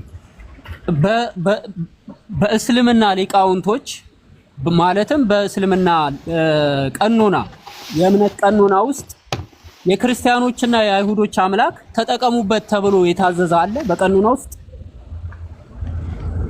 የለም፣ ማንም የሚጠቀም የለም ሙስሊም ሆኖ። ኦኬ፣ ስሞቹን ምናልባት ያህዌ የሚለውን ስም እኔ የምረዳውና አሁን የምነግርህ ያህዌ የሚለውን ስናስተምር፣ ንጽጽር ስናስተምር እግዚአብሔር እያልን እንጠቀማለን። ለምሳሌ ግን እግዚአብሔር የሚለውን እኔ አምኜ አይደለም። ሐሳቡን ልንገርና ያህዌ የሚለውን ስም ኦልሬዲ ክርስቲያኖችና አይሁዶች እየተጠቀሙበት ነው ያሉት። ስሙ ትክክል ነው፣ ትክክል አይደለም፣ ስህተት ነው፣ ስህተትም አይደለም የሚለው እንዳለ ሆኖ ግን እየተጠቀሙበት ነው። እኛ ከክርስቲያኖችና ከአይሁዶች ጋራ ለመግባባት የሚያመልኩትን አምላክ ያህዌን ለነሱ ብለን ማለት ነው መጽሐፋቸው ላይ ስንገባ ለማስረዳትና ለመግባባት የነ አብርሃም የነ ኢየሱስ የነቢያቶች አምላክ ስለሆነ እንጠቀምበታለን። ያህዌ ለመግባባት በመጽሐፋቸው ነው ያልኩት፣ በቁርአን አላልኩም። ለመግባባት እግዚአብሔር የሚለውንም ጭምር ወይም ጋድ የሚለውንም ጭምር እንጠቀማለን አብረን ለመወያየት። ነገር ግን በአይደንቲቲ ቅድም በተነሳው በስም ደረጃ ቀጥታ ግን ከነሱ የሚያምኑት ወይም የሚያመልኩት ጋራ ግን እኩል አድርገን አንቀበልም። ለምንድን ነው ይሄን ያልኩት? አንደኛ ነብዩ መሐመድ አላስተማሩንም፣ በትምህርት በአላህም በቁርአኑ ላይ አልነገረንም። የአይሁዶችና የክርስቲያኖች አምላክ ይሄ ነው ስሙ ብሎ አልነገረንም። የተጻፈልንን እንደወረደ ነው የምንቀበለው። ከዛ ውጪ ያለው የነሱ አምላክ ያንተ አምላክ ነው ተብለህ ብትጠይቅ ምንድን ነው የምትለው? አዎ አምላክ በአምላክ ደረጃ አንድ ነን። በምን አምላክ መሰለ? በአብርሃም አምላክ አንድ ነን አይደለም። ቆይ እሺ፣ ክርስቲያኖችና አይሁዶች የመጽሐፉ ባለቤቶች ብሎ በመጽሐፋቸው ሪቪል ያደረገው መጽሐፋቸው ላይ የነበረውን ኦሪጂናል ቅርጹ ማለት ነው። በኦሪጂናል ቅርጹ የነበረውን ሪቪል ያደረገው ለምሳሌ ሱረቱ ማኢዳ ምዕራፍ 58 ላይ እናንተ የመጽሐፉ ሰዎች ሆይ ተውራትና ኢንጂል ከጌታችሁ ወደ እናንተ የተወረደውን ይላል አይደል? አዎ ይላል። ወደ እነሱ የተወረደ መጽሐፍ አለ? አሁን የለም ነው። ወደ እናንተ ታዲያ ወደ እናንተ የተወረደውን ለምን አለ? ወርዶ የነበረ ነበር በፊት የነበረው ማለት ነው እኮ እንደዛ ማለት ነው። ግን መለኮታዊ የሆነ ነገር አለ፣ ቅሪት አለ አይደል? ቅሪት አለ ከእናንተ ጋር ያለው መጽሐፍ የሚያረጋግጥ እና በላዩ ላይ ተጠባባቂ ነው አለ። ሁለት ነገር ነው አለ። ለምንድን ነው ሙሰዲቅና ሙሀይሚን የተባለው ቁርአን? ኦኬ አሁን አረጋጋጭና አራሚ ለምን ተባለ? አረጋጋጭም ነው አራሚም ነው ለምን ተባለ? ከነሱ ጋር ላለው የበፊቱ ኦልሬዲ ስለተበላሸ ነው። ስለተበላሸ አረጋጋጭም ነው አራሚም ነው። የሚያረጋግጠው ምኑን ነው? የተበላሸውን እና የተደበቀውን ነገር የሚያረጋግጠው ነው የሚያርመው ሙሀይሚን ያለ የተባለው የሚያርመው የተበላሸውን ነው።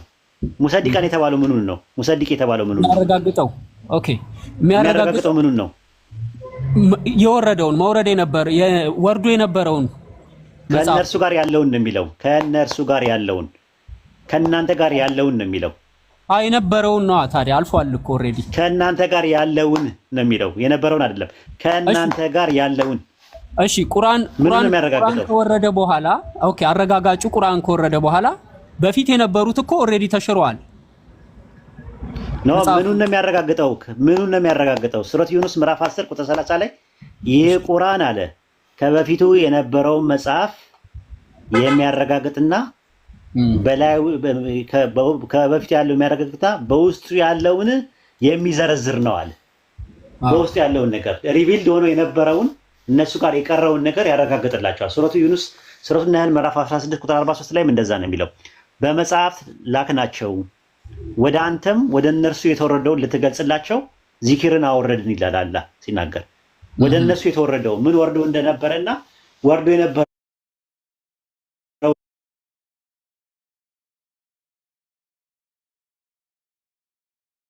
እንጂ ምንም ነገር የላቸውም ሙሉ ለሙሉ መጽሐፋቸው ሐሰት ነው የሚል የቁርአን ክሌም የለም። ራሱ ሙሉ ለሙሉ እውነት ነው የሚል የቁርአን ክሌም ተበርዟል ካለ ተበርዟል አለ ነው።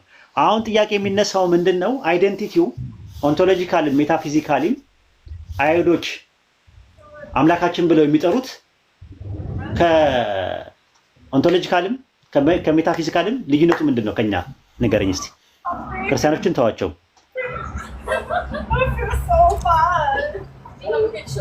ይቅርታ አንዴ ድገምልኝ። ኦንቶሎጂካልም ሜታፊዚካልም አይሁዶች አሁን ያሉት አይሁዶችም ክላሲካልም አይሁዶችም አምላክ ከሚሉትና እኛ አምላክ ከምንለው ልዩነቱ ምንድነው?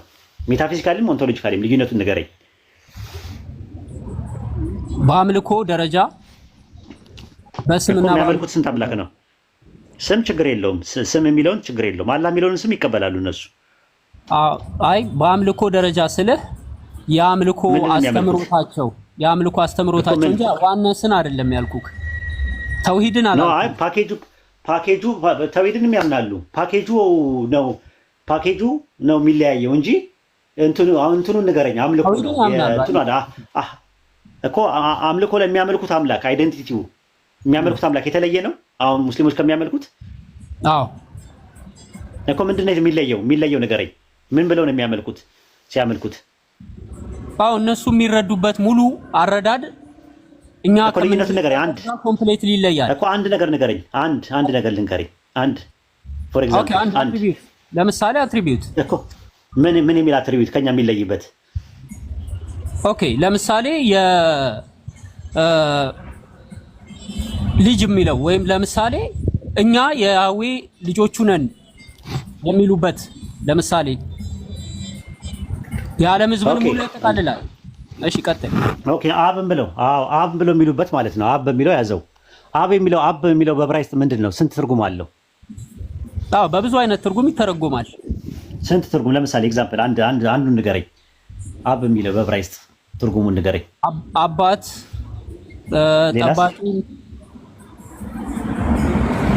ጠባቂ፣ ሌላስ? ሰብሳቢ፣ ጠባቂ፣ አባት። መረጃ ይኖር ይሆን? የባይብል ትራንስሌሽን ሌር ነው ማለት ነው። አብ የሚለው ላይ ሄጄ ላይል ነው እንግዲህ እኮ ዕብራይስጥ ነው። ሂድና ያየውና ካልሆነ እኔ ደግሞ ከእንትኖች እሰጥሃለሁ። አባት አሁን ልክ አብርሃም ከሚለው ጋራ አንዴ ጻፍልኝ። ትንሹ አንዴ ጻፍልኝ፣ በዋትስአፕ ልላክልህ። ጻፍልኝ። አዚ ሴም ታይም ደግሞ እንትን በለኝ። ዕብራይስጡ ኤቢ ነው የሚለው አብ ነው የሚለው ቃሉ ራሱ አብ ወይም ደግሞ አብ ይባላል። ኦኬ ይህን ቃል ዳይሬክትሊ እኛ እናምንበትም አንጠቀምበትም። ትርጉሙ ሊለያይ ይችላል። አይ ነው እቀበልሃለሁ። በዚህ በብዙ አይነት ትርጉም ልትወስደው ትችላለህ። ትርጉሙ ማን ይባላል? ኦሪጂኔተር በሚል የመጣ ላሳየህ። ኦሪጂኔተር የቃሉ ትርጉም አብ የሚለው ኦሪጂኔተር በሚል ትርጉም አለው። አብ ማለት ኦሪጂኔተር ማለት ነው በሚል እንደመጣ ላሳየህ።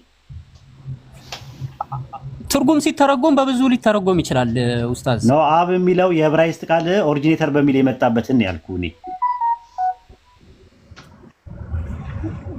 አዎ በሌላ ተተርጉሞ ኦሪጂኔተር በቋንቋ ደረጃ ማለት ነው። ሁለት ትርጉም ካለው አብ ማለት አባት በሚል ነው። አንድ ቦታ አስገኝ በሚል የመጣበት በቋንቋ ደረጃ ነው የምነግርህ። አዎ እሱንም ሰምቻለሁ። አዎ እሱንም ሰምቻለሁ። ግን ማስረጃ እናውጣ። እነሱ ምን ብለው ነው የሚረዱት? አብን ኦሪጂኔተር ነው የሚሉት።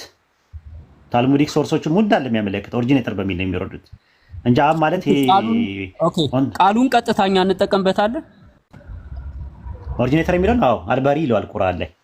አብ የሚለውን አይ ነው ቃሉ አብ የሚለውን የዕብራይስጡን የዕብራይስጥ አይደለም። ዕብራይስጥ ተናጋሪዎች አይደለን እኛ አረብኛ ተናጋሪ። የቁርአን የወረደው ሪቪል ሊሆነው በምንድን ነው? በአረብኛ ነው። በአረብኛው ቃሉ በአረብኛ ነው የኛ። እነሱ ጋራ ግን የሚጠቀሙት ዳይሬክትሊ በዕብራይስጡ ኤብ የሚለው ነው። ኤቢ አብ። እሱን ቃል እኛ ወስደን አንጠቀምበትም አይደል? እኛ በዕብራይስጥ ተናጋሪዎች አይደለንም። ቋንቋ እኮ ነው። ቋንቋ ዕብራይስጥ ተናጋሪዎች አይደለንም። እኛ ዕብራይስጥ ተናጋሪዎች ስላልሆንን ነው። ኦኬ እሺ። በክርስቲያኖችስ አንደርስታንዲንግ አብ የሚለውን እኛ ኦንቶሎጂካል አንጠቀምም። ማንጠቀምበት ምክንያት አለን። ለምን? ኦንቶሎጂካሊ ነው እነሱ የሚወስዱት። አንዴ ክፈትልን። አብ የሚለውን አስገኛ እንለውም አይደል ኡስታዝ? ተሳስተዋል ነው የምንለው። እነሱ ባይብል የወሰደው እነሱማ አብ ወልድ መንፈስ ቅዱስ ይላሉ። ኦንቶሎጂካል ነው የወሰዱት። ክፈትለት፣ ራሱ ዲክሽነሪ ላይ ክፈትለት ትንሹ እና ታች ላይ ታገኘዋለህ። ሄብሩ የሚለው ላይ አካዳሻን ፖሊሻን ምናምን አለ። ከዛ በኋላ የመጨረሻውን ያለውን የሄብሩ የሚለው ጋር ትገባለህ። የሄብሩ ማብራሪያ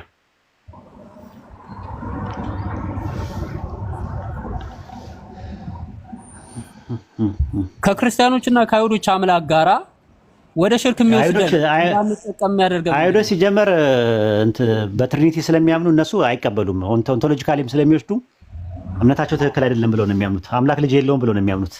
ኦንቶሎጂካሊ ልጅ የለውም ነው። አንተ ዊኪፒዲያ ትቀበላለህ አይደለ? ዊኪፒዲያቸው ላይ ራሱ ዊኪፒዲያ ስለ አይሁድ ትክክልም ሶርስ ባይሆንም ለአንተ ስለምትጠቀም እዛ ላይ ራሱ አምላክ ልጅ የለውም ነው የሚለው። አንደኛው እንትኑ ማለት ነው። አምላክ ቦዲ ያለውም ብለው የማያምኑ ቦዲ ማለት ነው የሊኩዊድ ሶሊድ ጋዝ ኤንድ ፕላዝማ። አምላክ ልጅ ያለውም ብለው አያምኑ።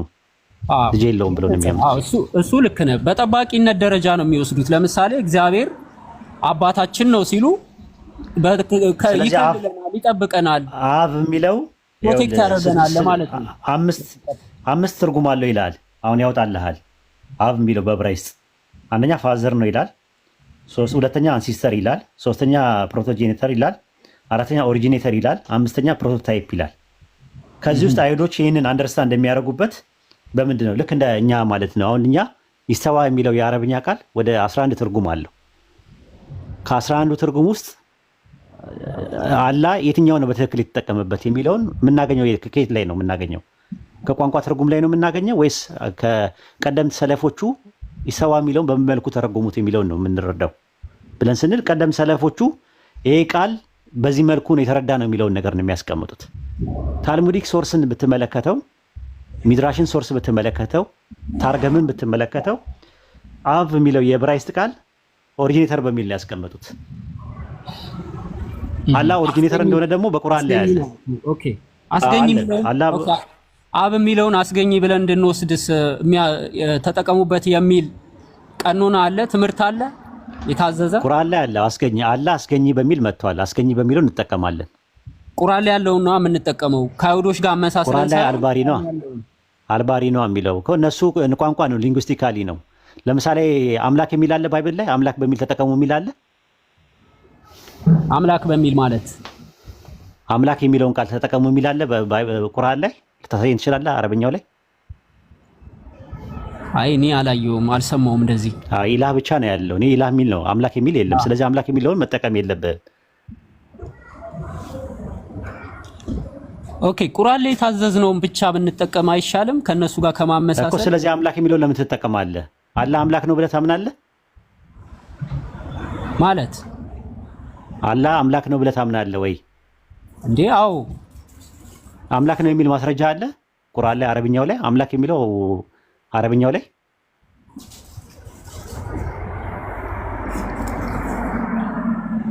እና አምላክ ነው የሚል ቃል የለም እያልክ ነው? እኔ ግን አይቻል አይ ቲንክ አረብኛው አላቅም ኢላህ የሚል ቃል አለ። አንተ እኮ የመጣው እኮ አንተ የመጣው ሎጂክ ነው። ኢላህ የሚለው ኢላህ የሚለው እሺ ቀጥል። አሊላህ የሚባል ነገር የለም። ተው አሁን አንተ ትላለህ አላህ ማለት አሊላህ ነው ስትል ነበረ። እሱም ስተት ነው ራሱ ማለት ነው። አላህ የሚለው እንደሱ ለማለት ፈልጌያለሁ። ኢላህ ብለህ ብቻ ተጠቀም። ኢላህ ማለት አምላክ ማለት ነው። ኢላህ ማለት አምላክ ማለት ነው። ትርጉም የስሙ ትርጉም ቋንቋ ነው የሚያግባባን። አሁን እነሱ አስገኝ ለማለት ፈጣሪያቸው ምንድን ነው የሚሉት? በብራይ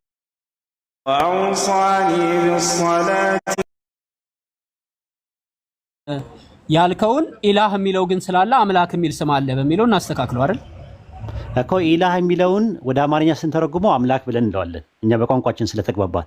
ረብ የሚለውን ደግሞ ጌታ ብለን እንጠቀማለን። ስንተረጉመውና ወደ ቋንቋችን ለመግባባት ነው ያመጣ ነው። ገብቶሃል? ለመግባባት ነው ያመጣ ነው። ለምሳሌ በእንግሊዝኛ አላህ አምላክ ነው ለማለት ስትፈልግ ምንድን ነው የምትለው? አላህ አምላክ ነው ስል በእንግሊዝኛ አላህ ኢዝ ጋድ ነው ማለት አላህ ኢዝ ጋድ ግን ጋድ ነው። አላህ ጋድ ነው ግን ጋድ ማለት እኮ የጣዖት ስም ነው። አዎ ግን በእነሱ ቋንቋ ሲሆን ተመልከት፣ እንደዛ አልክ ማለት ነው። ቴዎስ ምንድን ነው? ለምሳሌ በግሪክ ሀገር ውስጥ አላህን አምላክ ነው ልትላቸው ስትፈልግ ኮመኔ ማርገው ይወስዳል። እነሱ ምኑን ለምሳሌ አላህ የሚለውን ስም ለመተርጎም ሲፈልጉ የሚረዱት እነሱ ጋድ በሚለው ኮመኔ ማድረገው ይወስዳል። አይደለም፣ እንደዛ አይደለም። እሱ ቀደም ሳወራ ነበረ ወቅት ፊላ ስትጠይቀኝ ሙሽተርሺቆች ወይም ደግሞ ጥንተ የመካከለኛው ምስራቅ ጥንተ ነገር የሚያጠኑ ሰዎች እነሱ ናቸው ለመጀመሪያ ጊዜ አልና ኢላህ ግጥምጥም ነው። ስለዚህ አላህ ማለት ዘጋድ ማለት ነው ብሎ የተረጎሙት እነሱ ናቸው። በእኛ በኢስላም አስተምሮት አላህ ማለት የተጸውዖ ስም ነው፣ ዘጋድ ማለት አይደለም። ዘጋድ ማለት በአረብኛ አልኢላህ እንጂ አላህ ማለት አይደለም።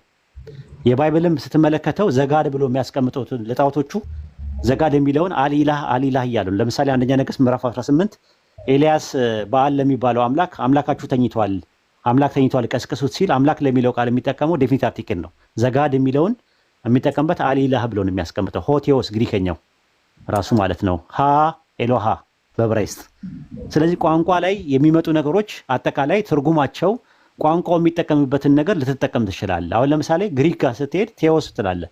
ቴዎስ ግን መሰረቱ የጣዖት ስም ነው የነበረው። ቴዎስ ማለት አምላክ ነው ሲተረጎም፣ የጣዖት ስም ነው። ለመግባባት ያክል ግሪከኛ ላይ የሚኖሩ ሰዎች አምላክን ማይጋድ ብለው ሲሉ ራሱ ለምሳሌ ቴዎስ ሙ ሊሉ ይችላሉ፣ አምላክ የለም ማለት ሲፈልጉ። ገብተዋል? ስለዚህ ቋንቋ ነው እንትን የሚለው። አሁን አብ ማለት የዕብራይስጥ ላይ ሲጠቀሙ አይሁዶች ሲጠቀሙ 5 ትርጉም አለው ብዬ ነበረ። ከ5 ትርጉሞች መካከል አንደኛው የአስገኝ በሚል ይመጣል።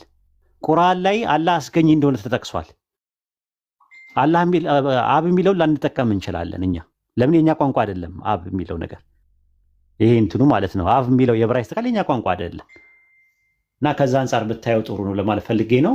አይ ቲንክ ጥያቄ ካለ እዚህ ላይ ጠይቅና አህመድ አገኘው። በዚህ ላይ አንድ ሀሳብ ልጨምርለት። ጉዳይ ፐርስፔክቲቮቹን እንድትይዛቸው ነው። ፐርስፔክቲቮች በተለያዩ የንጽር ሀሳቢያን መካከል የሚነሱ ነጥቦች አሉ። አንዱን ወይ ደግሞ አንስቶታል። እንዴት መሰለ ይሄ ከስም አኳያ የሆነ ማህበረሰብ ያን ማህበረሰብ በሃይማኖት ልትወስዶ ይችላል። ያን ማህበረሰብ እንደ ሀገር የታነጸም አድርገህ ልትወስዶ ይችላል። በሆነ መንገድ የታነጸ ማህበረሰብ አለ እና ያ ማህበረሰብ አምላክን ለመወከል የሚጠቀመው ስም ሊኖር ይችላል። ምሳሌ እኛ አምላክ እንልን እንችላለን። ወጣ ስትል ጋድ ልትል ትችላለህ። የሆነ ወደ ግሪክ አካባቢ ምናምን ብትሄድ ደግሞ ቴዎስ ልትል ትችላለህ። ገብቶሃል? አሁን ሁሉም ማህበረሰብ አምላክን በሚያስብበት እሱን በሚጠራበት ስም መሰረት ነገሮችን ሊያበጅ ይችላል። ለምሳሌ ቴዎዶር የሚባል ስም አለ በግሪክ። ቴዎዶር የሚለው ቴዎስ እና ምንድን ነበር ሌላኛው ከሁለት ቃል የተያያዘ ነው። ቴዎዶር ማለት የአምላክ ስጦታ ማለት ነው ትርጉሙ። የአምላክ ስጦታ ሲባል ትርጉሙ ምንም ችግር የለውም። ግን ቴዎስ የሚለው የአላህ ስም ነው ወይ ብለህ ብትጠይቅ አይ የአላህ ስም አይደለም ነው። የአላህ ስም ነው ማለት አችልም። ሚንስ አላህ መጥቶ ራሱ ቴዎስ የኔ ስም ነው አላለም። ነገር ግን ማህበረሰቡ እንደ ማህበረሰብ አምላክን ለመወከል የሚጠቀመው ስም አለ። ስለዚህ የሆነ ቴዎዶር ብሎ አምላኩን በመወከል የሚጠቀም ስም ቴዎስ እያለ አምላኩን ለመወከል የሚጠቀም ማህበረሰብ አለ። ካሴ ሙስሊም ደግሞ እኛ አላህ እያለን አምላካችንን ልንወክል እንችላለን። አብደላህ ሊባል ይችላል። ደግሞ የሆነ ሰው የአላህ ባሪያ ሊባል ይችላል። አሁን ሜታፊዚካሊ ወይም ኦንቶሎጂካሊ እነዚህ ሁለቱ አካላት የተለያየ አምላክ አላቸው ማለት አንችልም። ምናልባት ያ ቴዎዶር የሚለው አካል ከኤክስፕሬሽን አኳያ የራሱን ዲፊኒሽን ለአምላክ ሊሰጥ ይችላል። እኛም ደግሞ ልክ እንደዛው ቴዎስና ዶሮን ጀዛከላህ አወከር ሜታፊዚካሊ እና ኦንቶሎጂካሊ ልዩነት አለን ማለት አንችልም። ከሜታፊዚክስ እና ከኦንቶሎጂ አኳያ ያለውን ዲፊኒሽን ብትመለከቱ ደስ ይለኛል። ገብቶሃል? ይሄ በአረብኛ ላይ አልኢስም የሚሉት ነገር አለ እና ሁለተኛው ደግሞ አልሙሰማ ስያሜ ያለና ተሰያሚ የሚባል ነገር አለ። በዚህ ዙሪያ ኢብኑ ሲና እና ማይሞኒዴስ የራሳቸውን ፍልስፍና ያስቀመጡበት ኮንቴክስት አለ። እሱ ላይ እንመለሳለን። የሆነ ማህበረሰብ አምላክን ለመወከል ቴዎስ ብሏል። ነገር ግን እኛ ተውቂፍ ስለሆነ ኢት ሚንስ የአላህ ስም አለ፣ ስሞቹን ደግሞ እሱ ገልጧቸዋል። ያልገለጣቸውም ስሞች እንዳሉ ሆኖ እሱ ለራሱ በገለጣቸው ስሞች ለመወከል እንደምንጠቀመው፣ ነገር ግን ቴዎዶር የሚለው ስያሜ በአምላክ ዙሪያ ሜታፊዚካሊም ሆነ ኦንቶሎጂካሊ ችግር እንደማይፈጥረው ሁሉ ያህዌ የሚለው ስያሜ አምላክን ለመወከል የአይሁዱ ማህበረሰብ ወይም የክርስቲያኑ ማህበረሰብ የሚጠቀመው ስም ነው። ነው። ነገር ግን ያ ከሆነ በኋላ ያ ያህዌ የሚለውን ስም አልሀይ በሚለው ስያሜ ኤክስፕሌን ማድረግ እንችላለን። ነገር ግን ያህዌ የአላህ ስም ነው ወይ ተብሎ ቢመጣ ግን አላህ ራሱ ወይም ደግሞ ረሱል ሰለላሁ ዐለይሂ ወሰለም ያህዌ የአላህ ስም ነው ስላላሉ የእሱን ስም ያህዌ ብለን ልንጠቀመው አንችልም። አልሀይ በሚለው ኤክስፕላኔሽን ግን ስር ግን ልናካትተው እንችላለን። ላይክ ቴዎዶር የሚለውን ስያሜ አምላክ በሚለው ኤክስፕላኔሽን ስር እንዳዋልን ሁሉ ያህዌ የሚለውም ስያሜ ማህበረሰቡ አምላክን ለመወከል እኛ አምላክ እንደምንለው ግሪካውያን ቴዎስ እንደሚሉት ኦሮምኛ ተናጋሪ ዋቃ ምናምን እንደሚለው በዚህ ኤክስፕላኔሽን ሊብራራ ይችላል ማለት ነው። ሜታፊዚካል ኤክስፕላኔሽን እና ኦንቶሎጂካል ኤክስፕላኔሽን ስንል ምን ማለት እንደሆነ ፊሎሶፊካል አንደርስታንድ ሊደረግ ይገባል። ወይ ያን ፖይንት ሲያነሳ ምን ማለት ፈልገው ነው የሚለውን አት ፈርስት ፕሌስ ያን መረዳት አለብን። ምናልባት እዛ ላይ ውስንነት ካለ ማለት ነው። ኦንቶሎጂ ስንል ዋት ጋድ ላይክ ጋድ ራሱ የሚባለው ነገር ኤክስፕሌን የሚያደርገው ነው። ፈርስት ኦርደር ይባላል ፊሎሶፊ ላይ ፈርስት ኦርደር ኩዌሽን የሚባለው ነገር ማለት ነው። ታውቃላችሁ ኦንቶሎጂካሊ ስትሉ ወይ ሜታፊዚካሊ ስትሉ የየራሱ ትርጉም አለው። ሜታፊዚካሊ አንድ አይነት አምላክ አለን ሲባል ተከተለው የሚመጡ ዲስክሪፕሽኖች አንድ አይነት ነን ማለት አይደለም። ታውቃላችሁ እነሱ ሜታፊዚካሊ የሚሰጡት ስያሜ ሊሆን ይችላል። ከነሱ አስተሳሰብ አንፃር ሜታፊዚካሊ እነሱ እኛ የአምላክ ልጆች ነን የሚል ስያሜ ሊሰጡ ይችላሉ ክርስቲያኖች። እኛ ክርስቲያኖች ጋር በኦንቶሎጂካሊም ሆነ ሜታፊዚካል አንድነት አለን ስንል ያንን አክሰፕት እያደረግን ነው ማለት አይደለም። እነሱ ሜታፊዚካሊ ሊሰጡት የሚችሉት ስያሜ ይችላል። ለአምላክ የሆነ ባህሪ ሊያስጠጉለት ይችላሉ። ላይክ ግን ያን አያስይዘንም። ሜታፊዚካል እና ኦንቶሎጂካሊ ሴም አምላክ አለን ማለት ያንን አያስይዘንም። በዚህ ኤክስፕሌን የሚደረግ ነው። የሆነ ማቴሪያሊስት ሊነሳ ይችላል። ቁሳውያን 16ኛው ክፍለ ዘመን ላይ የነበረ ቁሳዊ ምሳሌ ቶማስ ሆብስን ወሰዱ። ቶማስ ሆብስ ይቺን ዓለም ኤክስፕሌን ሲያደርጋት ኤቭሪ ኤግዚስተንስ ማተር ነው ብሎ ነው የሚያብራራው። ማተር ደግሞ ፊዚክስ ላይ ስፔስን የሚወስድ ነገር ነው አይደለ? አት ፈርስት ፕሌስ በቃ ማተር ስትሉ አት ፈርስት ፕሌስ ስፔስን የሚወስድ ነገር ነው፣ የሆነ ቦታ የሚፈልግ ነገር ነው። እነሱ በ16ኛው ክፍለ ዘመን ማቴሪያሊዝምን ወይም ቁሳዊነትን ሲያነሱ አምላክ ራሱ ማተር ነው እያሉ ነው። ቦታ የሚወስድ ነገር ነው ኤክስፕሌን እያደረጉ ነው። ገብቷቸው ኤክስፕሌን እያደረጉ ነው። አሴ ሙስሊም ያን ትቀበላለህ? አይደለም፣ አልቀበልም። ግን አሴ አልቲሜት ሪያሊቲ ግን አምላክ ኤግዚስት እንደሚያደርግ ልንቀበል እንችላለን። ከጁዳይዝም እኩል ከክርስቲያን እኩል። በዚሁ ነጥቦች እንደ አልቲሜት ሪያሊቲ የምንቀበላቸው ነገሮች አሉ። ከዛ አልቲሜት ሪያሊቲ ውጭ ያሉ ተከትለው የሚመጡ ዲስክሪፕሽኖችን ግን አሴ ሙስሊም የመቀበል ግዴታ አለብን ከተባለ የለብን። እነዚያ ነገሮች አዎንታዊም ሆነ አሉታዊ ገጽታ ኖራቸው አምላካችን አላህ ራሱን ባልገለጸበት ረሱል ሰለላሁ ዐለይሂ ወሰለም አምላካችን አላህን ባልገለጹበት ወይ ልንገንጿችን ነው።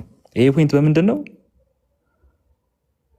አዎንታዊም አሉታዊም ጎን ኖረው ማለት ነው። ያ ነጥብ አሉታዊም አዎንታዊም ጎን ቢኖረው አምላካችን አላህና ረሱል ሰለም ባህሪውን ባልገለጹበት ወይ አምላካችን ልንገልጹ አንችልም። ነገር ግን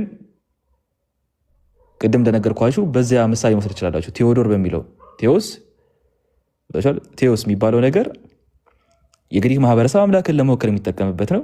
ልክ እንደዛ ሁሉ ደግሞ እዚህ ወደ እስራኤል አካባቢ ስትመጡ ደግሞ አምላክን ለመወከል ማንን ነው የምትጠቀሙት ሲባል ያህዌ የሚባለውን ስያሜ ይነግራቸዋል።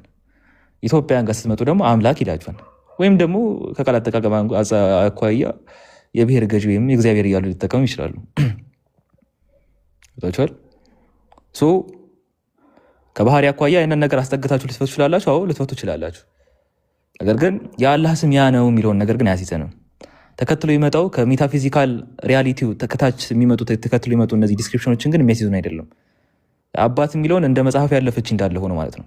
አባት የሚለው አብ የሚለው ወይም አብ የሚለው ስም ፈጣሪ በሚለው ገዢ በሚለው ሰብሳቢ በሚለው ፍቺ እንዳለ ሆኖ ከቴዎሎጂ አኳያ ግን ሜታፊዚካሊ እና ኦንቶሎጂካሊ ባለ አልቲሜት ሪያሊቲ እስቲል አንድ ናቸው ከተባለ አዎ አንድ ነን ብለን እንናገራለን። ያህዌ አላህ ነው። አዎ ያህዌ አላህ ነው። ነገር ግን ተከትለው የሚመጡ ዲስክሪፕሽኖች አይደለም። እነዚህ ካባላስቲክ ነው ካላባላስቲክ ነው የሚባሉ አሉ የአይሁዳውያን ሴክቶች። ስማቸውን በትክክል ፕሮናውንስ ላደርገው እችላለሁ፣ ሶሪ ለዛ። ገብቷቸዋል። እነዚያ ሰዎች ላይክ አንድ የአይሁዳውያን ሴክቶች ናቸው። አምላክን ኤክስፕሌን የሚያደርጉበት ፖይንት አለ፣ በጣም አጸያፊ የሆነ ማለት ነው፣ ለጆሮ የሚቀፍ ኢቨን በመጽሐፍ ውስጥ ማለትም በመጽሐፍ ቅዱስ ውስጥ የየራሱ ትርጉም ኖሮ ሳለ አባት ስትሉ አሁን እንዴት ለአላህ አባት ልትሉ ይችላላችሁ። ግን በዚያ መጽሐፍ ውስጥ የራሱ ቋንቋ አለው አምላክን ለመግለጽ። በመጽሐፍ ውስጥ እግዚአብሔር ምጥ እንደያዘ ሴት ይጮሃል ምናምን ይላቸዋል ኢሳይያስ 42:14 ላይ። እንዴት አምላክን ምጥ እንደያዘ ግን እዛ ጋር የራሱ ትርጉም አለው የሚያሰፍረው። ስቲል አርጊው እያደረግን ያለ ነው አላህን በቁርአን ውስጥ እያረመ ያለው ተከትሎ የሚመጡ ዲስክሪፕሽኖችን ነው እንጂ በሜታፊዚካሊ ሆም ኦንቶሎጂካሊ ባሉ አልቲሜት ሪያሊቲዎች ላይ አይደለም። ያንን ኤክስፕሌን ማድረግ ትችላላችሁ፣ በዚያ መረዳት ትችላላችሁ። ኦንቶሎጂ ስለ ቢንግ ነው የሚያጠናው ቢአንደርስታንዳት። ሜታፊዚክስ ደግሞ ስለ ኤሰንስ ነው የሚያጠናው። ከኦንቶሎጂ ከቢንግ አኳያ ነሰሰሪ ኤግዚስተንስ የሚባል አለ፣ ዋጂበል ውጁድ የምትሉት ነገር አለ፣ አንክሬትድ ዋን የምትሉት አለ፣ ያልተፈጠረ ግን የሚፈጥር የሆነ ገብቷችኋል። በኢንፋይናይት ኤግዚስተንስ ኤክስፕሌን ልታደርጉት የማችሉት የሆነ አንድ ፐርሰናል የሆነ ጅማሮ አለ አምላክ ልንለው የምንችለው ከቢንግ አኳያ ኤክስፕሌን ካደረግ ነው። ከሜታፊዚክስ ከኤሰንስ አኳያ ደግሞ ኤክስፕሌን ካደረጋችሁት ዘላለማ የምትሉት ሊሆን ይችላል፣ ሲምፕል ልትሉት የምትችሉት ሊሆን ይችላል፣ ኦምኒሳይንት ሁሉን አዋቂ ሊሆን ይችላል፣ አዛኝ መርሲፉል ልትሉት ሊሆን ይችላል። የተለያየ ኤክስፕሌኔሽን አለ። ተከትለው የሚመጡ ግን ዲስክሪፕሽኖች አሉ። ቅድም እንደተናገረው እኛ የእግዚአብሔር ልጆች ነን የሚለው ዲፊኒሽን ሊኖር ይችላል። መሰል ምናልባት ለጆሮችን ሊከብዱን የሚችሉ ዲፊኒሽኖች ሊኖር ይችላሉ። እነዚያን ዲፊኒሽኖች የግድ ኤክስፕሌን ማድረግ አለባችሁ ወይም መቀበል አለባችሁ ሳይሆን እንደ ሜታፊዚካል ሪያሊቲ ቅድም እንደነገርኳችሁ አክሰፕት የምናደርጋቸው አንድ ያደረጉናል የምንላቸው ፖይንቶች አሉ ማለት ነው። አንደኛው ፖይንት ስም የሚለው ነው። ቅድም ስም በሚለው ላይ ያህዌ በሚለው ላይ ጥሩ ፖይንቶች ተነስተው ነበር። የየራሳቸው ፐርስፔክቲቭ አስቀምጧል በንጽር ውስጥም ሆነ ከንጽር ውጭ ባሉ ስኮላሮች ዘንድ። ያህዌ የሚለው እንደ ኮንሰንስ የተቀመጠ ነገር አለ። ገብቷቸዋል። እንደ መስማሚያ የተደረገ ፖይንት አለ። ያንን አንድ ማሳያ ከ6000 በላይ ምሁራን 20 ዓመት ምናምን በሚፈጅ ጊዜ ውስጥ የጻፉት ታንከሪል ባይብል ዲክሽነሪ ላይ ቅጽ 6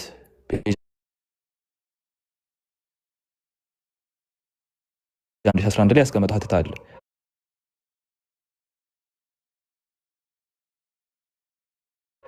የአምላክን ስም ያህዌ የሚለውን ይጠቅስና ግራ መጋባት አንድ ነጥብ ያስቀምጣል። ከትርጉም አኳያ ያለውን አናውን መሆን ወይም አለመታወቅ፣ ከኦሪጂን አኳያም ያሉ አለመታወቆችን እንዲሁም ደግሞ እነዚህ ነገሮች ባይታወቁም እንኳን የሚሰጡ ደግሞ ሀተታዎች አሉ አይደለ? ለምሳሌ ዙልቀርኔንን ወሰዱ። ዙልቀርኔን በባይብል ላይ ያለው አይዴንቲቲ ማን ነው የሚል ፖይንት ሊነሳ ይችላል። አሌክሳንደር ዘግሬት ነው ያሉ ሰዎች አሉ። ቂሮስ ነው ያሉ ሰዎች አሉ። አሌክሳንደር ዘግሬት ነው ሲሉ የራሳቸው ያስቀመጡት ፖይንት አለ። ቂሮስ ነው ሲሉ ትንቢተ ዳንኤል ምዕራፍ 8 ቁጥር 3 እየጠቀሱ 2 ቀንድ ሲባል ዙልቀርኔን ባለ 2 ቀንድ ማለት ነው። 2 ቀንድ ሲባል 2 ሲገዛቸው የነበሩ አካላትን ይወክላል። ቂሮስ ነው እያሉ የሚያስቀምጡት ሀተታዎች አሉ። ልክ እንደዛ ሁሉ ከትርጉም አኳያ እንዲህ ነው ተብሎ ግልጽ ነገር ባይመጣ እንኳን ስኮላሮች ያንን ነገር አናን የሚለውን ነገር እንዳሰፈሩ ሳለ የራሳቸውን ደግሞ ሐሳብ ሲያሰፍሩ ትመለከታላችሁ። ያህዌ በሚለውም ላይ አናውን ነው ትርጉሙ አይታወቅም። አነባነብ አኳያም ይሄ ነው የሚባል አነባነብ የለውም። ቅድም እንደነገርኳቸው አንደኛ ከአዶናይ ከሚለው ስም ጋር በማዋሃድ ነው ያህዌ የሚለውን ስም የተሰጠው የሚላለ። ሌላኛው ይሄ አሸርህ የሚለውን ሶስተኛ መደብ ሲያደርጉት ወደ እርሱ ሲለውጡት ነው ይህንን አብሪቬሽን የሰጠን ሰው አብሪቬሽን ነው ብሎም የሚያብራሩ ሰዎች አሉ።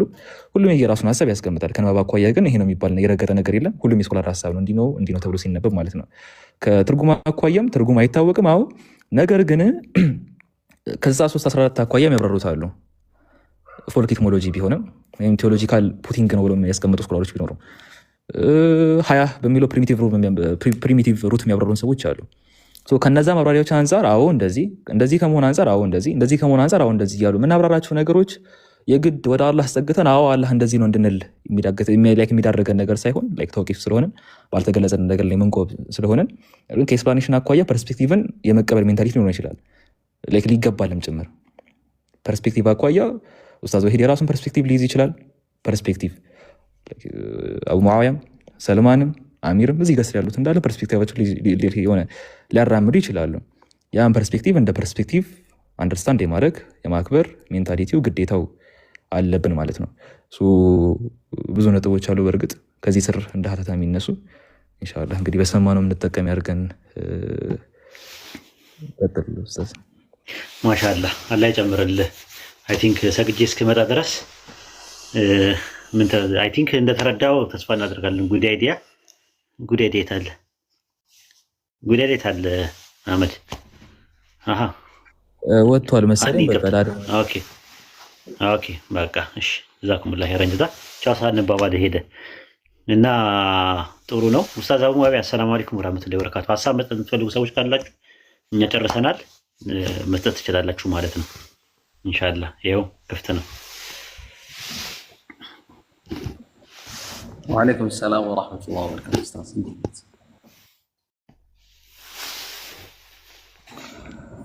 ሀሳብ ልስጥ በዚህ ርዕስ።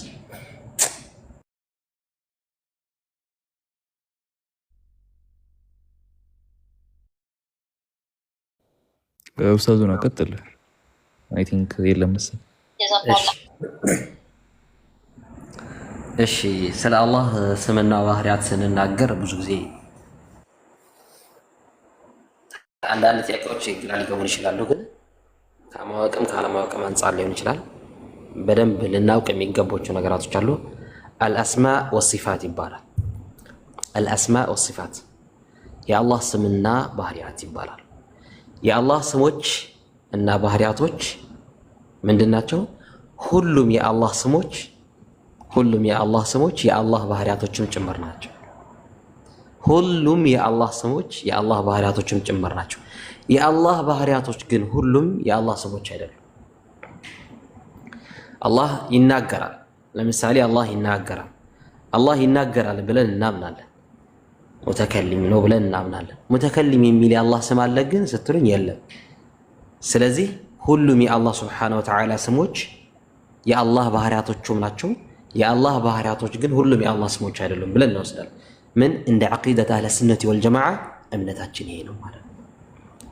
ስለዚህ የአላህ ስምና ባህሪያቶች በምን መልኩ ነው የምናያቸው? እንደ ኢስላማዊ ትምህርቱ ምንድን ነው ሲባል ተውቂፊ ናቸው። በቁርአንና በሐዲት የተረጋገጡ ስሞች ካልሆኑ በቀር ሌላው ማንም ሰው ከመሬት ተነስቶ የትኛውም ሼኽ ቢሆንም የአላህ ሱብሓነሁ ወተዓላ ስምና ባህሪ ተውቂፍ ነው። ማንም ሊጨምርበት አይችልም፣ ሊቀንስበትም አይችልም። ሚንባብ ሲፋ የአላህ ሱብሓነሁ ወተዓላ ባህሪያቶች ግልጽ ናቸው። በምን ዙሪያ ናልኳቸው? ሚንባብ ሲፋ። እነዚህ ሁለት መርሆች ያዙልኝ። ስለ አላህ ሱብሓነሁ ወተዓላ ባህሪያቶች ስናወራ ሚንባብ ሲፋና ሚንባብ ኢኽባር ይባላል። ምንድን ናቸው አልኳቸው? ሚንባብ ሲፋ ከሲፋ አንጻር ሁሉም የአላህ ሱብሓነሁ ወተዓላ ባህሪያቶች ተውቂፊ ናቸው። ሁሉም የአላህ ባህሪያቶች የተገደቡ ናቸው። ሁሉም የአላህ ባህሪያቶች በቁርአንና በሐዲት የመጡልን ናቸው። ስሞቹ በቁርአን መጥተዋል። ምንድን መጥተዋል? ሐዲቶችም ላይ መጥተዋል። ሲፋውም ባህሪው ሚንባብ ኢኽባር እንዴት ነው የምናስተናግደው? ሚንባብ ኢኽባር ማለት መገለጫ ማለት የሚገለጽባቸው ነገራቶች ኢኽባር የምናደርጋቸው ነገራቶች ሚን ባቢል ኢኽባር በተለምዶኛ የምንጠቀማቸው ቃላቶች እንዴት ነው ለአላህ ልንጠቀማቸው የሚችለው? ለምሳሌ አባት የሚለው ስም ሚን ባቢል ኢኽባር ስንጠቀም አንድን ስም ሚን ባቢል ኢኽባር ስንጠቀም አንድን ስም ከመገለጫ አንጻር ስንጠቀም ማለት ነው። ለመገለጫ የምንጠቀምባቸው ለስም የማንጠቀምባቸው ስሞች ምን ተብለው ይጠራሉ? ባህሪያቶች ምን ተብለው ይጠራሉ? ስለ አላህ ሚን ባቢል ኢኽባር ተብሎ ይጠራሉ። ገብቷችኋል? ሚን ባቢል ኢኽባር ሲፋ ያልሆኑ በኢኽባር ደረጃ በመገለጫ ደረጃ ልንጠቀምባቸው የሚችሉ ቃላቶች እነዚህ የአላህ ስብሓነሁ ወተዓላ ሚን ባቢል ኢኽባር የምንጠቀማቸው ቃላቶች ምንድን ናቸው? ሚን ባቢል ኢኽባር ለመገለጫ የምንጠቀምባቸው ምንድን ናቸው? አራት መስፈርት አላቸው። ከአራቱ መስፈርቶች አንደኛው ምንድን ነው? አራቱ መስፈርት ምንድን ነው? በአራቱ አቅጣጫ ንቁሳን የሌለበት ስም መሆን አለበት። ጉድለትን የማያስከትል ስም መሆን አለበት። ያ የምንጠቀምባቸው የመገለጫ ኢኽባር የምናደርጋቸው ነገራቶች ስለ አላህ ምን መሆን አለባቸው? መገለጫቸው የጉድለት መሆን የለባቸውም። ለምሳሌ ልጅ ወለደ፣ ልጅ አገኘ የሚለውን አብ ለሚለው ቃል ከተጠቀም ሚን ባቢል ንቅሳን ውስጥ ይገባል። ሚን ባቢል ኢኽባርም አይመጣም ይሄ ስም ማለት ነው። ገብታችኋል? ለመገለጫም አይመጣም። ምክንያቱም አላህ ሱብሓነሁ ወተዓላ በጉድለት የሚጠቀስበት ስም የለንም። በጉድለት የሚጠቀስበት ስም አይገባውም በየትኛውም ቋንቋ። ሚን ባቢል ኢኽባር ግን የምንጠቀምባቸው አጋጣሚዎች ይኖራሉ። ሚን ባቢል ኢኽባር የምንጠቀምባቸው ጊዜ ቦታዎች ይኖራሉ። ለምሳሌ ሚን ባቢል ኢኽባር አራቱ አቅጣጫ ላይ ስታዩ ጉድለት የሌለበትን ስም ጉድለት የሌለበት ነገር ከሆነ ያንን ሚን ባቢል ኢኽባር እንጠቀማለን። ሚን ባቢል ሲፋ ግን አንጠቀምም። ሚን ባቢል ሲፋ እንጠቀምም። ሚን ባቢል ኢኽባር ግን ያንን እንጠቀምበታለን ማለት ነው። መገለጫ ሰዎች ተስማምተው ለአምላክ የሰጡት ጉድለት የሌለበት ስም ጉድለት የሌለበት ባህሪ ከሆነ ይችላሉ። ገብታችኋል? አብ ማለት ለምሳሌ ሚን ባቢል ኢኽባር መጠቀም እንችላለን።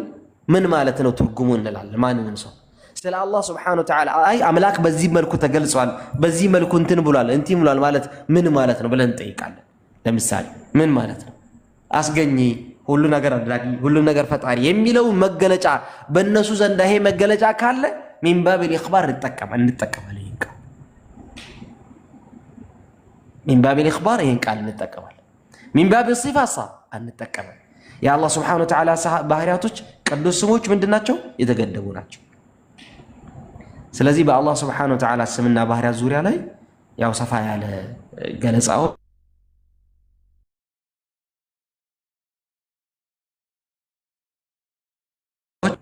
ሚን ባቢል ኢኽባር ምን ማለት ነው? ሚን ባቢል ሲፋ ስለ አላህ ምን ማለት ነው? ስለ አላህ ስታወራ ሁላችሁም የተገደቡ ነገር መኖር አለበት። ስለ ስሞቹ ስታወሩ የተገደቡ መኖር እንደዚህ ቢሆን እንደዚህ ቢሆን እንደዚህ ቢሆን እንደዚህ ቢሆን ብለን የምናወራበት እንትን አይደለም። ከቴዎሎጂ አንጻር ከሲፋ አንጻር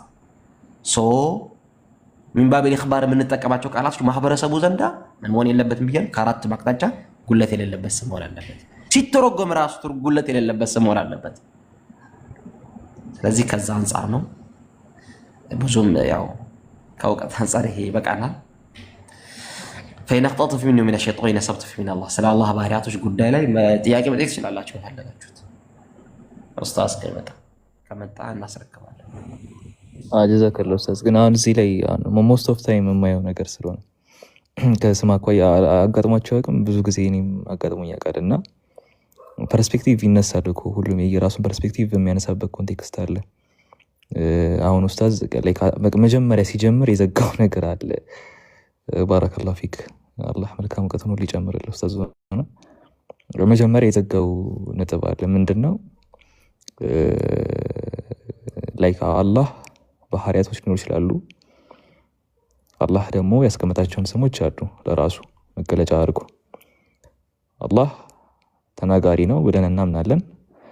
ተናጋሪ ነኝ የሚል ስያሜ ካላስቀመጠ ግን አንተ ተናጋሪ ነህ ልንለው አንችልም። ኢቭን አሁን ተጠቃሽ የምትሏቸውን ስሞች አላህ አልዓሊም ነው። አዎ ስሙንም ተናግሯል። በዛ ሁሉን አዋቂነቱ እንዳለ ሆኖ እንደ ባህሪው ግን እኔ ሁሉን አዋቂ ነኝ በቃ ስሜ እንደዚህ ነው ካላለ ስምህ እንደዚህ ነው ብለን እኛ ምንም የምናወጣው ወጥ የለም። እኛ የምናሰምረው መስመር የለም። ምንድን ነን እኛ እዚህ ጋር ፈርስት ፕሌስ ቴዎሎጂካሊ የምንቆመው ምንድን ነው? ከኛ ውስንነትም አንጻር ነው። አጋጥሟችሁ ያውቅም? ዕብራውያን የሆኑ ነቢያቶች አሉ ወይ በእናንተ ትባላላችሁ? አዎ ለምሳሌ እንትና ዘከሪያ ትባላላችሁ እና ዘከሪያ ዕብራዊ ነው ወይ? ኢት ሚንስ እስራኤላውያን ከሚባሉት ነው ከተባ አዎ። እና ማን ብለው ነበር የሚጠሩት? ዘከሪያ። ለዛ ከሆነ ዘከሪያ ምን ማለት ነው? ያህን አስተዋሽ እና ያ የአላህ ስም ነው ብላችሁ ታስባላችሁ? ቅድም ያነሳሁላችሁ ነጥብ ይሄን ነው። በዚህ ውስጥ እንቆማለን የሚባለው ማለት ነው። አሁን በዚህ ላይ የተለያየ ፐርስፔክቲቭ ይነሳል። በዚህ ላይ ከነጥብ አኳያ ማለት ነው የራሳቸውን ፖይንት ኦፍ ቪው ያስቀምጣሉ። አንደኛው ያህ የሚለውን ቅድም ኤክስፕሌን የተደረገበት ነው። ከሐይነት ጋር ከህያውነት ጋር ኤክስፕሌን ያደረጉበት ነው።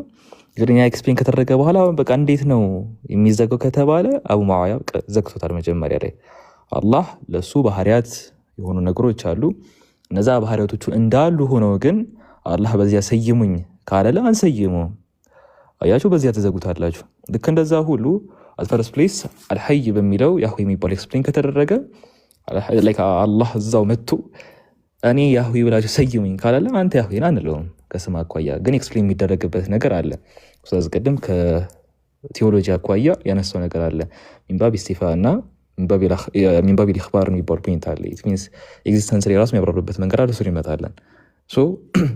በዚያ የሚዘጋ ነው። ሌላኛው ደግሞ ፖይንት አለ። ቅድም የነገርኳቸው ልታሰምሩበት የሚገባው ነጥብ ብዙ ጊዜ ሲጠይቁትም አይቼ ያነሳሁት ፖይንት ነበረ እና ሌላኛው ፖይንት ኦፍ ቪው ደግሞ ኤክስፕላኔሽን ምንድን ነው? ሁሉም የየራሱን አምላክን ለመሰየም የሚጠቀምበት መንገድ አለ። ለምሳሌ ገብረ እግዚአብሔር ይባላል። ገብረ እግዚአብሔር ገብረ እግዚአብሔር ስትሉ እግዚአብሔር ማለት የብሔር አምላክ ማለት ነው። የብሔር ጌታ ማለት ነው። የብሔር አምላክ የብሔር ጌታ ማለት ነው። እና የዚያ ጌታ ገብር ኢት ሚንስ ባሪያ ማለት ነው። በቃ ጌትነት የአላህ ባህሪ ነው። ከአላህ ካረብ ምናምን ከምትሉት በተጨማሪ እግዚአብሔር ብዬ እጠራዋለሁ። ማን ጌታ አባን የመጣው ማን ነው እግዚአብሔር ብለህ ጠራ ያለ የለም። ግን ከስም አኳያ ውስንነቱ ይታያል። ምናልባት ለአላህ ባህሪ ሊሆን ይችላል። ግን እሱ በዚህ ጥሩኝ ስላላለ አንጠራውም ማለት ነው። ገብታችኋል? በዚያ ተዘጉታላችሁ። ልክ እንደዛ ሁሉ አሁን ይሄ ያህዌ የሚለውም ስያሜ አለመታወቁ ከንባብ አኳያ ከፕሮናንሴሽን አኳያ ከኦሪጂን አኳያ አለመታወቁ እንዳለ ሆኖ ሀያ ወይም ደግሞ ህያው በሚል ዴፊኒሽን ከመጣ ያ ማህበረሰብ አምላክን ለመወከል የሚጠቀምበት ኮንቴክስት ከተፈጠረ፣ ለምሳሌ ቅድም እንደነገርኳቸው ቴዎዶር ይባላል። ቴዎስ እና ዶሮስ ከሚል ሁለት ቃላት የመጣ ነው። ቴዎስ ማለት አምላክ ማለት ነው። ዶሮስ ማለት ስጦታ ማለት ነው። ቴዎዶር ሲባል የአምላክ ስጦታ የሚል ትርጓሜ አለው። ያ ማህበረሰብ አምላክን ለመወከል ቴዎስ የሚል ቃል ስለሚጠቀም በዚያ ስያሜ ቴዎዶር ብሎ ተተረጎመ። ሚንስ በአማርኛ ደግሞ ቴዎድሮስ የምንለው ማለት ነው። ቴዎድሮስ ማለት የአምላክ ስጦታ ማለት ነው። ወደ ግዕዝ ስታመጡት ነው። ሚንስ ግሪካዊ ስታደረጉት ትርጉሙ ምንድን ነው? የአምላክ ስጦታ ማለት ነው። ወደኛ ቴዎድሮስ ይሆናል።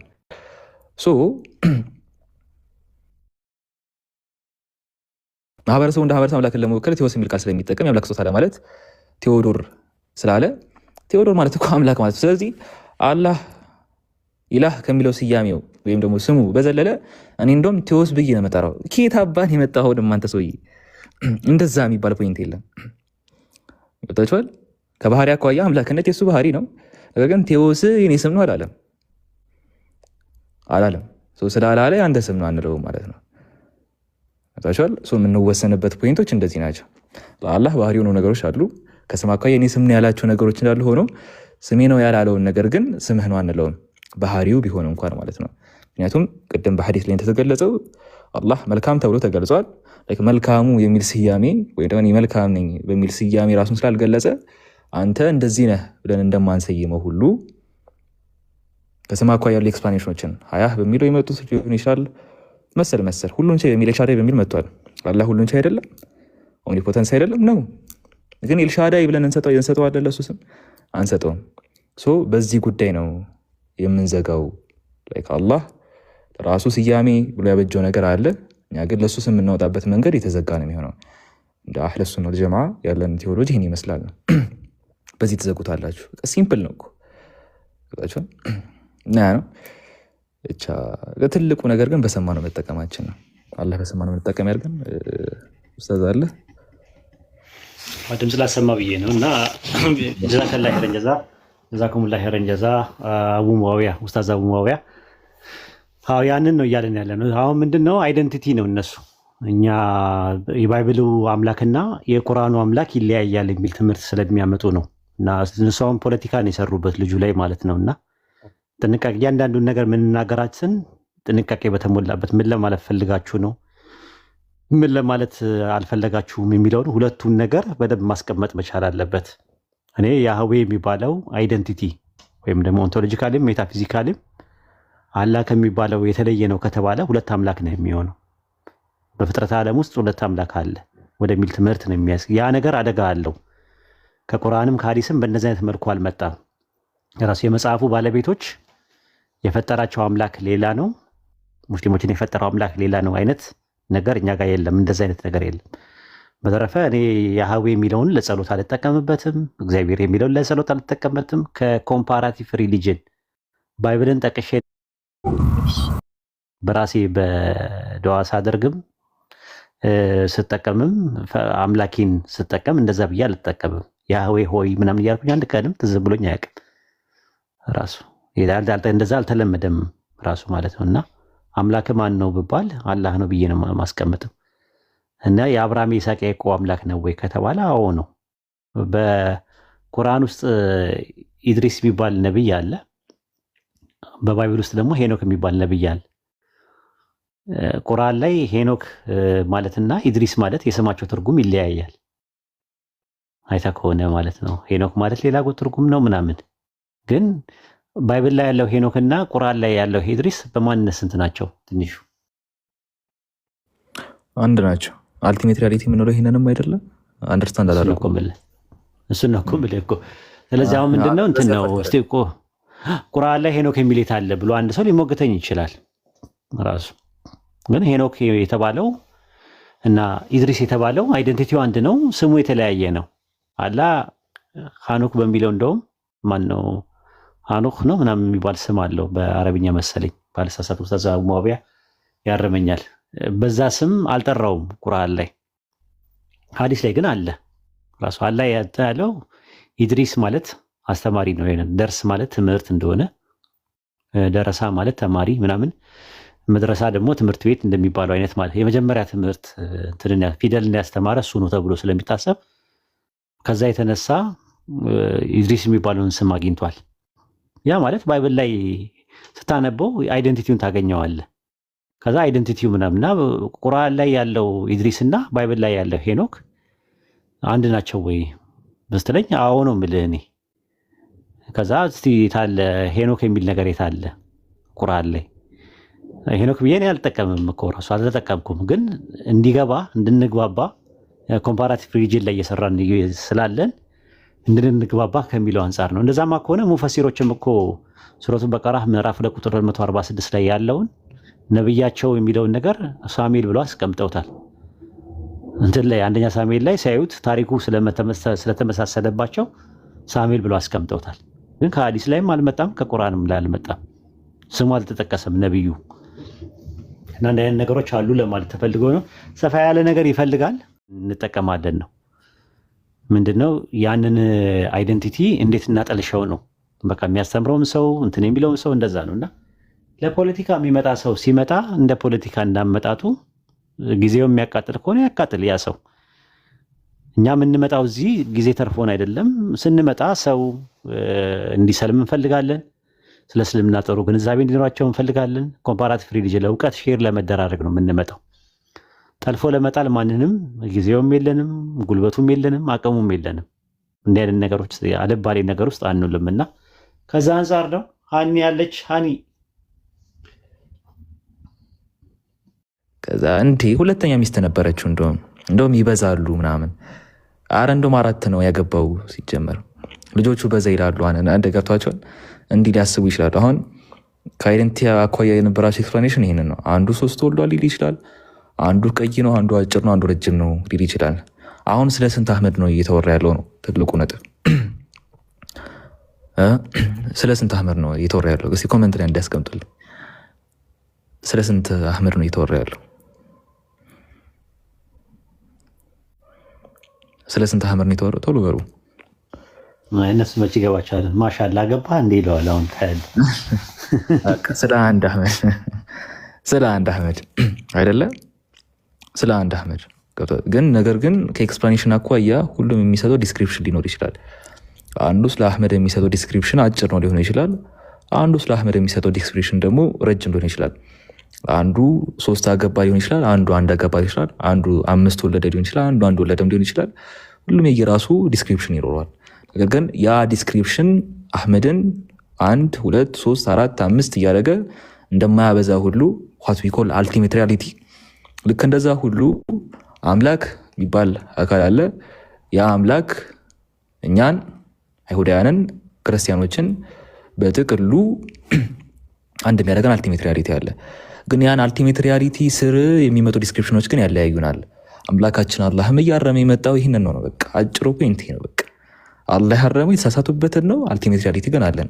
አምላካችን አላህ በሱረቱል ኒሳ ላይ እና ሱረቱል ማኢዳ ላይ ያሰፈረልን ፖይንትም ይህንን ነው። ኢብኑ ተይሚያን ባይዜ ጀዋቡ ሰሒህ ሊመን በደለ ዲነል መሲህ ላይ የሚያሰፍሩት ፖይንት አለ። እኛ ችግራችን ማዕቡድ ስለሚባለው አካል አይደለም ይላሉ ኢብኑ ተይሚያ ጀዋቡ ሰሒህ ላይ። ማዕቡድ ማለት ተመላኪው አካል ማለት ነው። እኛ አቢድ ነና አምላኪዎች፣ ተመላኪ ደግሞ አለ ማዕቡድ የሚባለው። ኢብኑ ተይሚያ ረሂመሁላህ ረሕመተ ዋሲዓ የሚያሰፍሩት ፖይንት ይህንን ነው። እኛ ችግራችን ማዕቡድ በሚባለው ፖይንት ላይ አይደለም ነው አይደለም። እኛ ችግራችን ያንን ማዕቡድ የምንለውን አካል አንደርስታንድ በምናደርግበትና በምንሰጠው ዲስክሪፕሽን ላይ ነው ብሎ አስቀምጧል። ገብቷችኋል? ያ አንደርስታንዲንግ ላይ ያ ዲስክሪፕሽን ላይ ነው አምላካችን አላህ ቁርአንን አራሚ ትክክል በሆነበት ኮንቴክስት ላይ ደግሞ አረጋጋጭ ያደረገው እንጂ አት ፈርስት ፕሌስ አልቲሜት ሪያሊቲ ላይ ችግር አለብን የሚል ፖይንት አይደለም። በቃ አጭሩ የሚዘጋው በዚያ ነው። ቁርአን ስለ ኢድሪስ ያወራል፣ ባይብል ስለ ሄኖክ ሊያወራላችሁ ይችላል። ቁርአን ኢሳ ሊሆን ይችላል፣ እዛ ጋር ደግሞ ኢየሱስ ሊሆን ይችላል። ነገር ግን በቁርአንን ባለው ኤክስፕሬሽን እና በባይብል ላይ ባለው ኤክስፕሌኔሽን የተለያየ መሆኑ ሁለት አካል እንደማያደርገው ሁሉ ልክ እንደዛ ሁሉ በባይብል የተገለጸው አምላክ ያለው ዲስክሪፕሽን ሊሆን ይችላል። ልክ እንደዛው ደግሞ አምላካችን አላህ በቁርአን ላይ የአምላክ ባህሪ ይሄን ይመስላል ብሎ ደግሞ የሰፈረው ነገር ሊሆን ይችላል። ያ ሁለት አካል ሁለት ኦንቶሎጂካል ዲስክሪፕሽን ያላቸውን አካላት አያሲዘንም ነው። በዚያ ነው መወሰድ ያለበት። ያን ይመስላል። ባረከላሁ ፊኩም ወጀዛኩሙላሁ ኸይራ ኡስታዝ